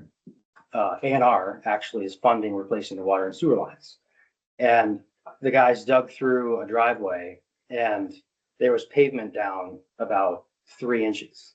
And it was just layers of sediment over these last few floods that have just kept depositing here, because this is the area in the community that we get deposition. So I was also a part of the committee with Marty and Dave and Ken, sorry. You can slap me after. So, you know, we have a little more intimate knowledge about maybe conversations with SLR, why things moved in the way they did, all the alternatives that were created, why we selected them. You know, being a part of that team that selected them, they had a great approach to a really detailed model. And that was having a drone, flying LiDAR, that's now, you know, now a technology that's being used where they're getting precision surfaces. They're even going through the surface of the water and getting the riverbed, which if I was trying to do a model across the floodplain, I'm going to go out there and survey a couple spots. I'm going to go probably use there's LiDAR that's available through the state of Vermont. And I'm going to try to come up with a flood elevation. So it's, I'd say crude, but on a level of, is it going to be 0.1 feet or 0.3 feet? I mean, at the end of the day, as an engineer who does this work, that number is really irrelevant. There are so many things that fall into that category of, is there debris? Is there ice? Do we have the flood flow correct? Did FEMA do it correctly? Do we have the vegetation modeled properly all the way through this area? They all have different friction factors. So that all influences how these models are developed. So when I'm doing it, you know, I'm not going to say to someone, well, you know, I figured it out. Your building is 0.7 of an inch above it. You are good to go. You know, I'm going to say, that's not good. Like I mean, I got a number for you, but you need to make sure you're protected. And that's why we start talking about numbers of 1 foot higher, 2 foot higher, because we're not that precise. We don't have, I mean, there's a river gauge up in East Haven, 35% of the watershed. It does a pretty darn good job figuring out what the predicted, not just the predicted, they keep track of it continuously. And then they create these regression analysis that will give us really an estimation of what a flood should be, what a 100-year flood flow would be. And the other thing that's very critical to doing this work is we take that information, might take what FEMA says a 100-year flood was. We might look at the stream gauge data, and then you might say, Well, then you really have to calibrate the site. Like you have to, okay, what do we know is happening? Well, we know we have that drone video. I mean, that's just gold. We have that information and then they can calibrate this model. So there's a lot of work involved with doing this correctly. And I think we're really excited because SLR seemed like they were the team out of the three firms that put proposals in that said, yes, that's, we're going to be creative, we're going to be detailed. And I mean, they gave us 15 different scenarios or whatever that were awesome that we could look at and try to say, okay, what do we recommend to the select board as an actual project we're going to try to do. So having, just looking back in the past, being involved with some of these projects, maybe prior to Irene, before A&R really changed, really stiffened up their guidelines or their process or program or however that fits into your program, there was still that fight of, stop filling in the floodplain and, hire an expert, hire someone that's qualified. And I remember when I was younger, before I was getting into river analysis software, talking with like Gomez and Sullivan, who was another party that was going to look at this. And guys like, I don't want to even do that. I'm not getting involved with that. We do projects like what SLR is doing. So it's very difficult to find someone, in my opinion, that's qualified to do this complex model because you kind of need to do it often. I mean, I do it sometimes, but I mean, I've taken trainings on the two-dimensional analysis and that's not me. Like I'm going to stick to my bridges. I don't want to do that because it's extremely complicated. So I think that, I just wanted to offer kind of the 3 points that I saw come from the Agency Natural Resources. First, that the project won't have an adverse impact, or they saying it will have an adverse impact. And I'm saying that I'm a professional engineer. I've passed an exam that says that I'm qualified in water resources because I'm a professional engineer licensed in Vermont in that discipline. And I not only do I have that, I have years of experience that is really key. I mean, it's like going to a doctor. I mean, or you're gonna expect that over years that professional has experience and that they can speak to you and you can generally trust what they're going to say. So, I mean, I've looked through Jeff's plans. Removing the fill closest to the riverbank, I thought it's great. It really supports widening really the current floodway. I wanted to just bring up, so alternative 15 the SLR did for us was removing 100,000 cubic yards downstream of the site. Where downstream? It was, I believe, right in the riverbank, right in here. I mean, it was kind of an absurd. They knew that like he wouldn't go rip up the riparian zone, but they were just throwing it out there. Like, let's see what that number gives us. And so, I'm going to share this with you, but just so page 18 of their report, removing that 100,000 cubic yards downstream of this site, the large floodplain creation has little benefit at the Main Street Bridge and upstream of the mobile home park. So as the folks in town really work to roll back regulations that the Agency of Natural Resources set into motion in Linden that folks felt were just too much. I did a lot of talking.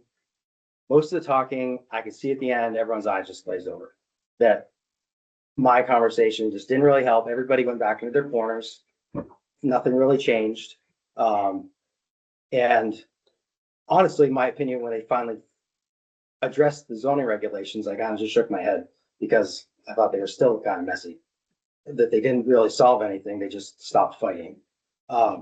So I'm hearing Rebecca talk and, I understand she's a certified floodplain manager. They run the program, but I really struggle when the Agency of Natural Resources River Program, who has professional engineers on staff, doesn't have a professional engineer or a water resource engineer kind of talking about this, because there's a lot of things I agree with Rebecca on, but then there's like just some words they start talking about that I really struggle with as a professional engineer, about like pushing water somewhere else.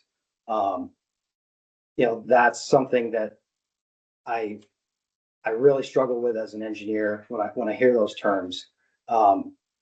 Because one of the main issues when we were talking about this flood reduction study, and there was members of A&R on that committee with us, is I said, okay, if you lower the floodplain here at this bridge, do you all understand that you're reducing flood storage by, I don't know, 20 acres, 20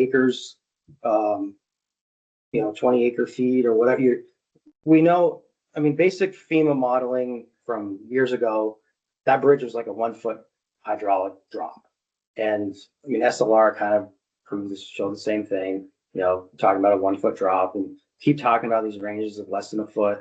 But if you try to open this waterway back up, because the bridge is the dam, then you are essentially reducing flood storage in this watershed pretty significantly, because you've already created a dam. So the natural condition is not to have much flood storage. So what is it doing? The drone video is really great. I mean, in my view, having that video of an actual flood just shows how irrelevant another study is. That, because even before SLR did their work, I would try to say to people, for me as an engineer who does this work, it's very easy for me to see, look, the hazard here is the dam. The dam has approaches, the approaches are higher. So when it can't get through the bridge, it goes around. That's the danger. It goes around through Nick's Gas and Go. It goes around through the mobile home park and the intersection. That's the danger that needs to be stopped. You need to fill, and I mean, I have correspondence that I shared with public meetings with the town when we were going through this. You got to fill intersection of 5. You got to fill over by Nick's Gas and Go. You've got to make it so the river wants to stay around the river, and you got to widen that Route 5 bridge or create another dry bridge to create. I mean, you've all heard the term floodway. I mean, FEMA's kind of archaic development of that for towns was just, you can squeeze it this much and it only rise, less than a foot. We're good with that. That's what they, that's kind of the way that model was created years ago. And it said, well, everybody's kind of said, well, that's not really where we want to go. Like, we don't want a foot of rise. But the key is, with all of these scenarios with SLR, it wasn't about, oh, let's remove fill out here. Let's do everything on the fringes of the floodplain.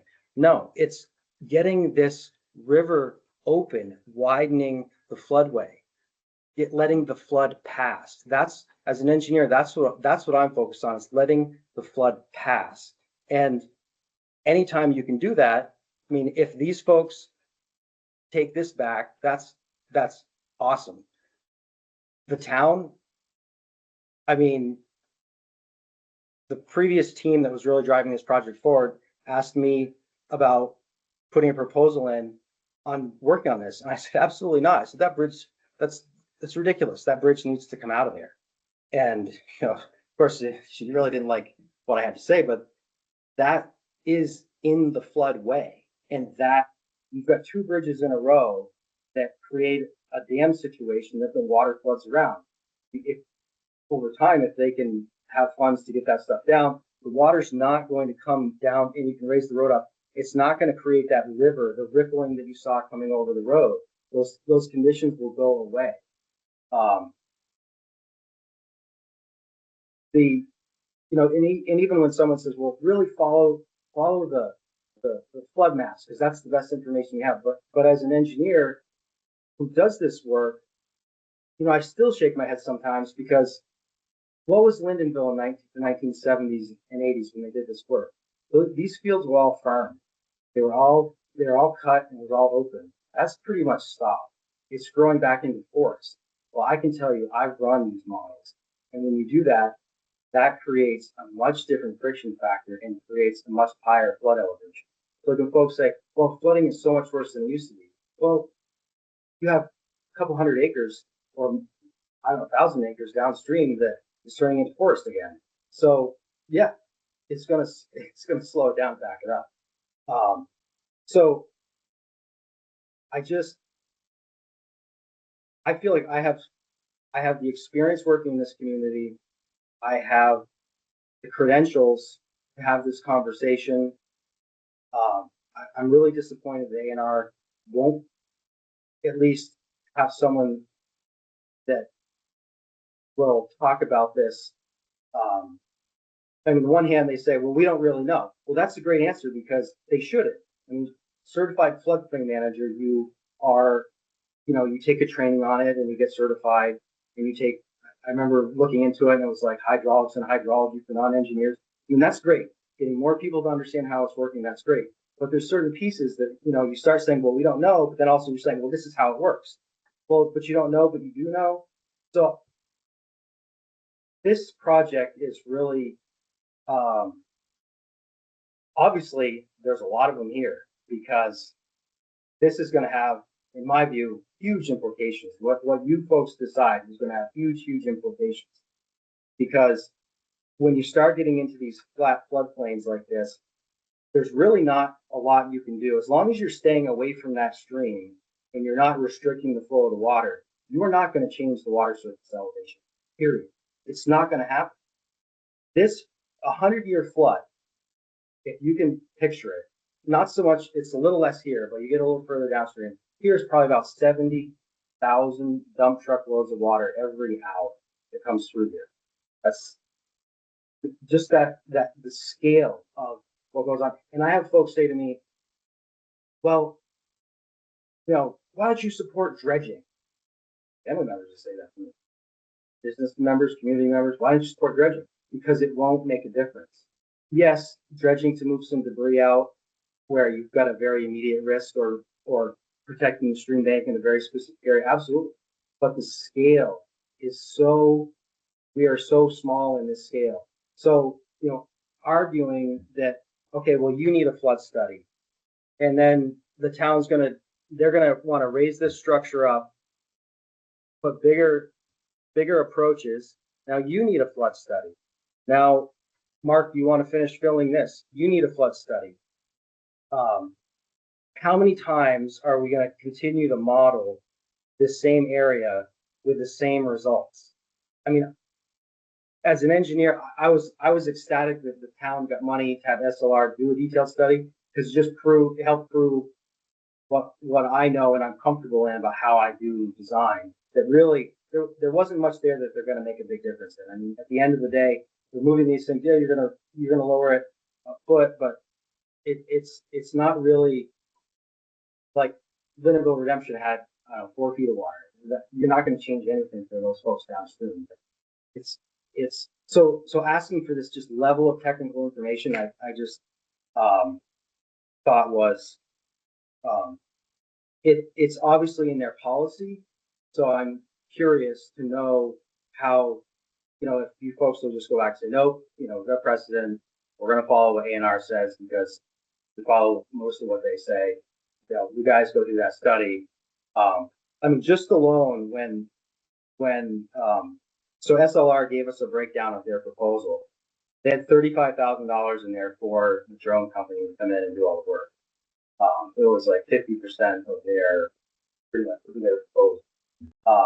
And they really said, we're going to fly from down by the south end of Lindenville all the way up to north because we want to make sure that we capture a full picture. If we're going to do analysis, we'll do it right. And they did it right. I think they did a great job.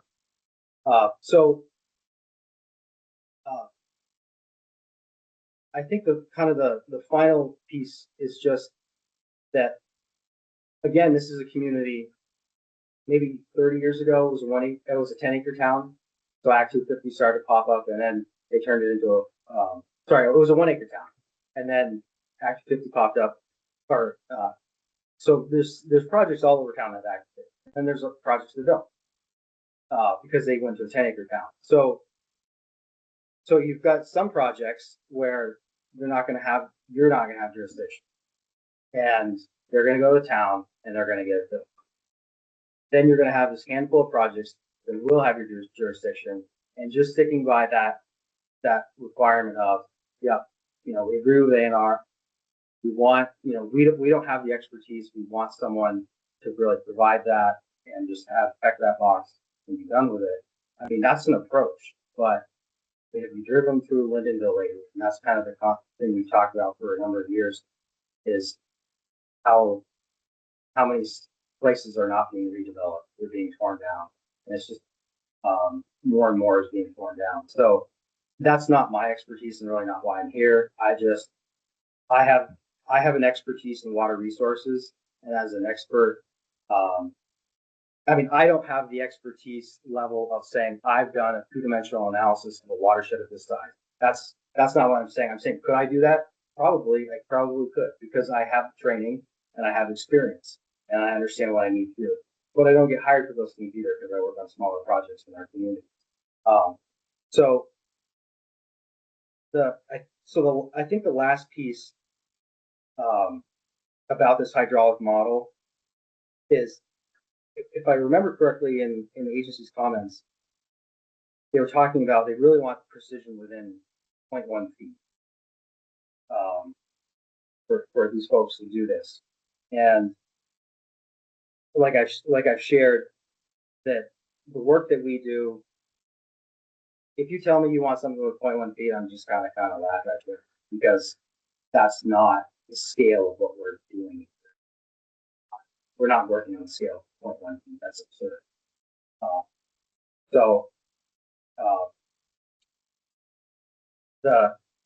Maybe the final thing is just to share. I am actually working in the mobile home park to replace water and sewer.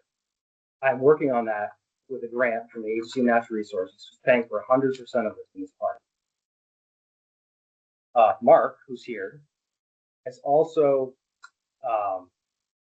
last year, you had me join in on a conversation with a group that the governor had pulled together to try to improve more housing in mobile home parks. So they've been talking about filling this site. We're finishing the fill. And I think it's going to be 10 to 15,000 cubic yards. Do I want to work with him on that project? Absolutely not. Because honestly, I don't have the stomach anymore for what Jeff is doing and how the agency uses this approach of, well, don't know, it's scary, got to tell us in extreme detail. And I have the experience now. I get to work with the stream engineers. We go to a site. I mean, it's an awful amount of damage. How are we going to fix this? How are we going to put it back? We work together and figure it out. And we put roads back online that don't wash out during the next flash flood or 5-year flood. So I'm going to share with you I didn't spend a lot of time on it just because we've got 15 bridges going on right now, 14 bridges going on, 15 going for October 1st. So I tried to jot down notes when I had some time, but I appreciate you letting me speak. And I look forward to how this turns out, because it will have big impact on future projects. And I assume that that's why there's so many folks from A&R in their legal team here. Thank you. And exhibit that. Marty, what are you working with FEMA for? You have 2 applications? The 2 applications, the most recent hazard mitigation grant round, number 4720, something like that. We have placed applications, they have been accepted to restore the site that was the old town garage, which is north of what we looked at on 114. Excavating it, reclaiming, some of that property with the idea that the river comes down through and deposits some of its debris there before it gets into town. The other project is replacing the culverts that have been talked about that are the south of this area. With a dry bridge where you see a dry bridge there. In order to allow the river to flow through and keep on going out into the floodplain. We have applications in 50 months for those two projects. One of them is $1 million and the other one is $2 million.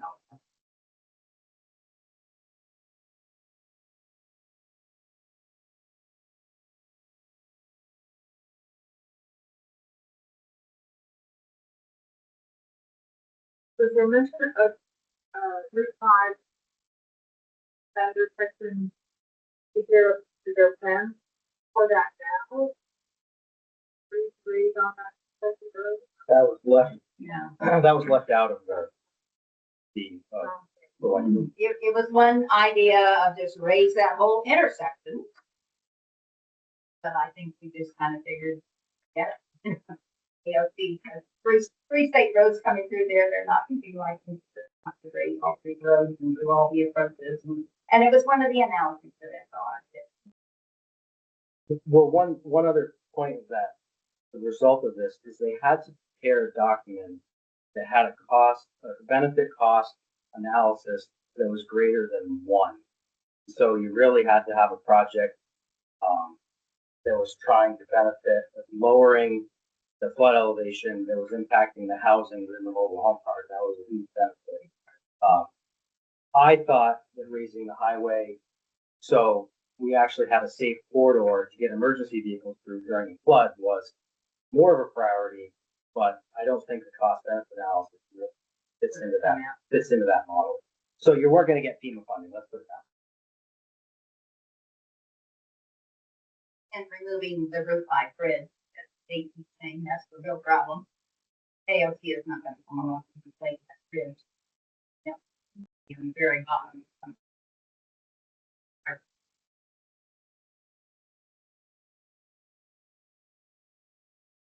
And at this point right now, all the FEMA funding is frozen that we know. But from the status of a lot of the projects, we're not really sure. Right, we could say. They're sitting there. Yeah, yeah.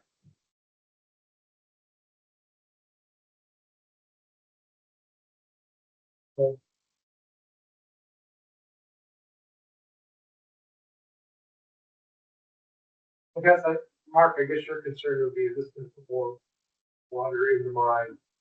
Yeah, well, no, actually, I'm here in support of the project, because I have talked and met with, the guys that have the license that tell me how much it's gonna change and what it's gonna change, and, like Dave said, I'm not worried about it a bit, and I'm probably the one that would affect the most if there was gonna be a change. And like they said, talk to the professionals, the ones that have a license to calculate all this stuff, and who's done calculations, and I'm not worried about it. I support it 100%. Yes. I also am in full support of it. Obviously last year during the 2024 flood, my property saw first flooding in 50 years, which we had done a study. Jeff helped me on that project to remove those buildings from the FEMA 100-year flood. Within a year previous to that, the whole property saw about an inch of water. I'm not concerned about the watershed because I think the water flow is less of an impact, and them filling 2,000 yards in the area. But the surface area of that, as you guys said, is negligible. It's not going to increase the level of that surface area at all. So I'm fully supportive of the project. I'd like to see it that lot utilized for something productive for the community. David. Yeah, thank you. Dave Snedeker, MBDA for those of you who don't remember. So we have a role in public response during heavy rain events and flood events. There are certain spots around the region we look to every time, and this is right at the top of the list of an area that repeatedly floods. So we were involved in the SLR study with the town's committee and including to help me to manage the funds. The study at no point ever included the development of this spot we're talking about. So the SLR study, I think, is not as relevant for helping this project as maybe people think it is. The development has been put in there. Would the findings have changed? Would the recommendations be different in the end? That I don't know. So I would support the A&R request for more information. It's something we don't typically do, but in this case, given the sensitivity of the area and knowing that it floods often, I think it's appropriate.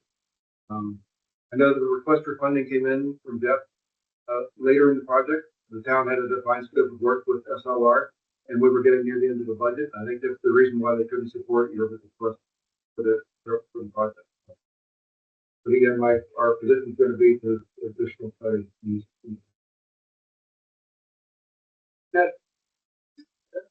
Yeah, I really have nothing to add other than what was in the written comments, relative to our comments on relative to 1E, and where we are recommending a 100-foot riparian zone. The plans have a 50-foot riparian zone, and to see a riparian management plan that incorporates that. Okay. Anything to add? I think it's all been said. Yeah. I mean, I've been around for 40 years and seen a number of those floods. Yeah. I've been involved in them, so do have a problem. I think we addressed it fairly well in the mitigating with bringing in the bridge and getting rid of the culverts. That main bridge floods every time. I asked SLR if they could include it being for it, because even though it's flooded completely by law, it's still seeping. It was not flooded 100%, but it reduces it a lot. And I don't think they really included any of that in the study they did, but I think their conclusion of recommending the dry bridge is correct.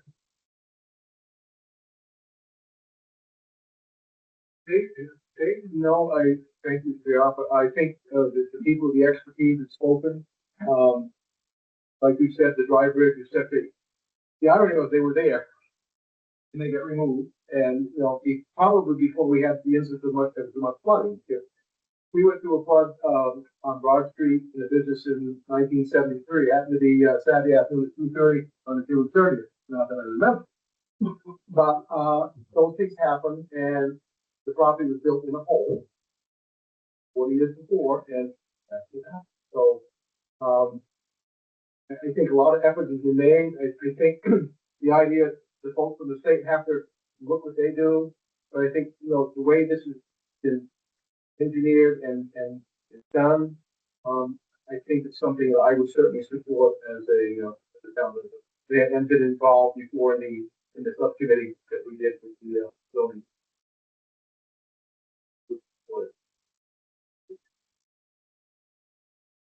Any of our electronic guests like to comment?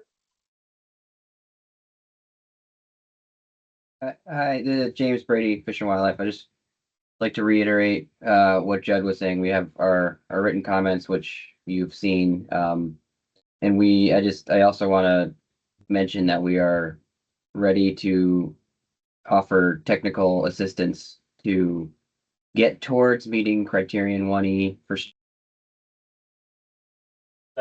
James. Can you hear me now? From Hi, can you hear me? You just muted yourself again. I keep getting muted. You should try this with a group of 17-year-old building trades. We're having like terrible audio problems from remote participants here. I don't know why that is. Sounds like it's both James And Jen, is that right? Did you try, Jen? Get on and it made noise? Did you try, Jen? I can hear you. Can you hear me? Oh. Not sure what happened. I can hear you, Jen. Don't know how to fix it. Did you give us a thumbs up if we're coming in loud and clear? Is there any, would you be willing to submit any additional comments that you want to make now, later? I have no more comments. Thank you. But yes. When might we be turn able on to your leave. microphone, we just get static. Yeah, we're just getting terrible static. I don't know why that is. I've had this, for what it's worth, I've had this issue before in other town DRB meetings. Yeah. If someone wants to call them and put them on speakerphone, Oh, it's yeah, a yeah, quick way to get We're so like, we don't have to cut them out entirely. Just a Right. suggestion. or do you want to jump off and jump back on real quick? Do you try that? Give that, try to log back in, yeah. I don't know that we heard them earlier. Yeah. So I don't know.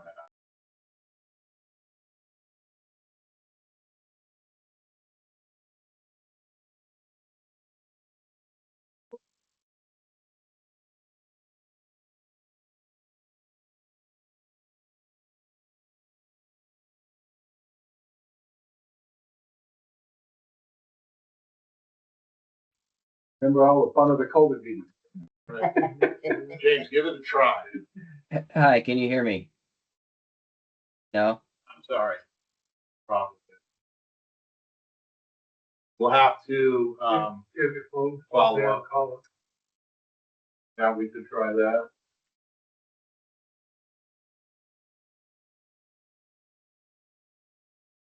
Yeah, although that might yield some nasty feedback. I can take a hit for the. You want me to give James my number? You can call right now. Yeah, sure. James, do you want to try calling me at 802-598? Oh, James texted me, he said, tell them nothing critical beyond what we wrote in our comments. Okay, thank you. Thank you, Thank you, James. Jens. Okay. Right, Okay. I'm sorry about that. This is our first go with this new camera, so we're working on the kinks. Thank you for your patience. So if there's no more comment on criteria 1D, we'll move to criteria 1E, stream. So I'll ask Jeff to give us an overview. Yeah, again, just for the record, Jeff Valesky, Catamount Consulting. I think we touched a lot of that as part of the river corridor and riparian corridor. I think the key thing that we just want to reiterate is that when we're looking at 1E and streams, we're really looking at the area directly adjacent to the existing river, from the top of bank over.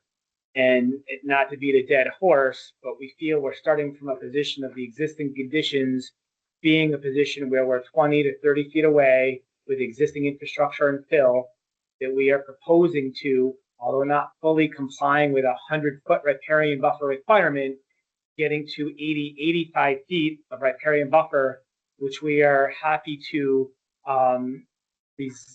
revise and or vegetate or remediate as Fish and Wildlife or A&R feel would most benefit that expanded riparian corridor. Right now we've shown it regraded in an attempt to provide as much flood capacity within the floodway as possible. I'll also reiterate that the floodway in this area, as it relates to our property, is within that 100-foot riparian corridor. Essentially, from Route 5 bridge until you get past our development is really like 50 or 60 feet off the top of the stream bank, and then it widens. So all that area that we're reclaiming is within that floodway. And as of right now, it's simply called to be revegetated and grassed and allowed to naturally turn into field to mimic the existing field on the west side of the property. But if there was an additional requirement to have plantings or some type of scape in there, we'd be amenable to those conversations. We do think that the project as proposed is certainly a benefit to streams in the river corridor and the riparian corridor as it's been presented. Although we acknowledge it doesn't meet a scenario where we can provide 100 feet of riparian buffer, given what we're trying to accomplish with the site and the access and site management conditions.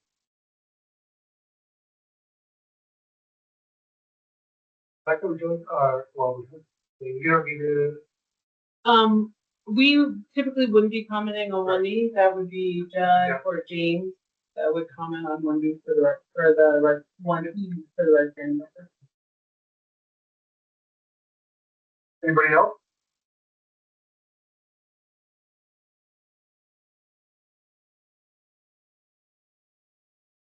Thank you all very much for coming out today.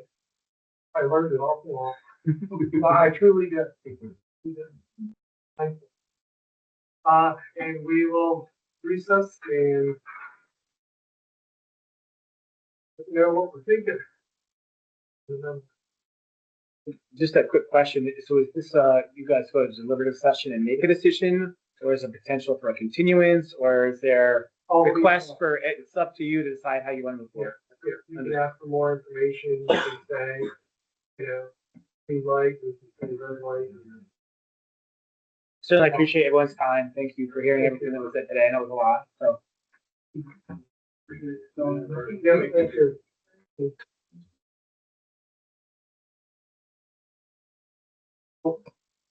Anyone out there in TV land need anything? Well, it doesn't matter. But we do have a state legislature. Did you mean, adjourn, or did you mean? You didn't finish that. You're gonna recess, so you're gonna come back, and then we're gonna come back with. Okay, gotcha, thank you. I just wanted to know. Recess and come back tonight? No. No. No. That's why I was confused. Yes, you haven't had enough yet? Yeah, think about the solid waste opinion. After one, thank you.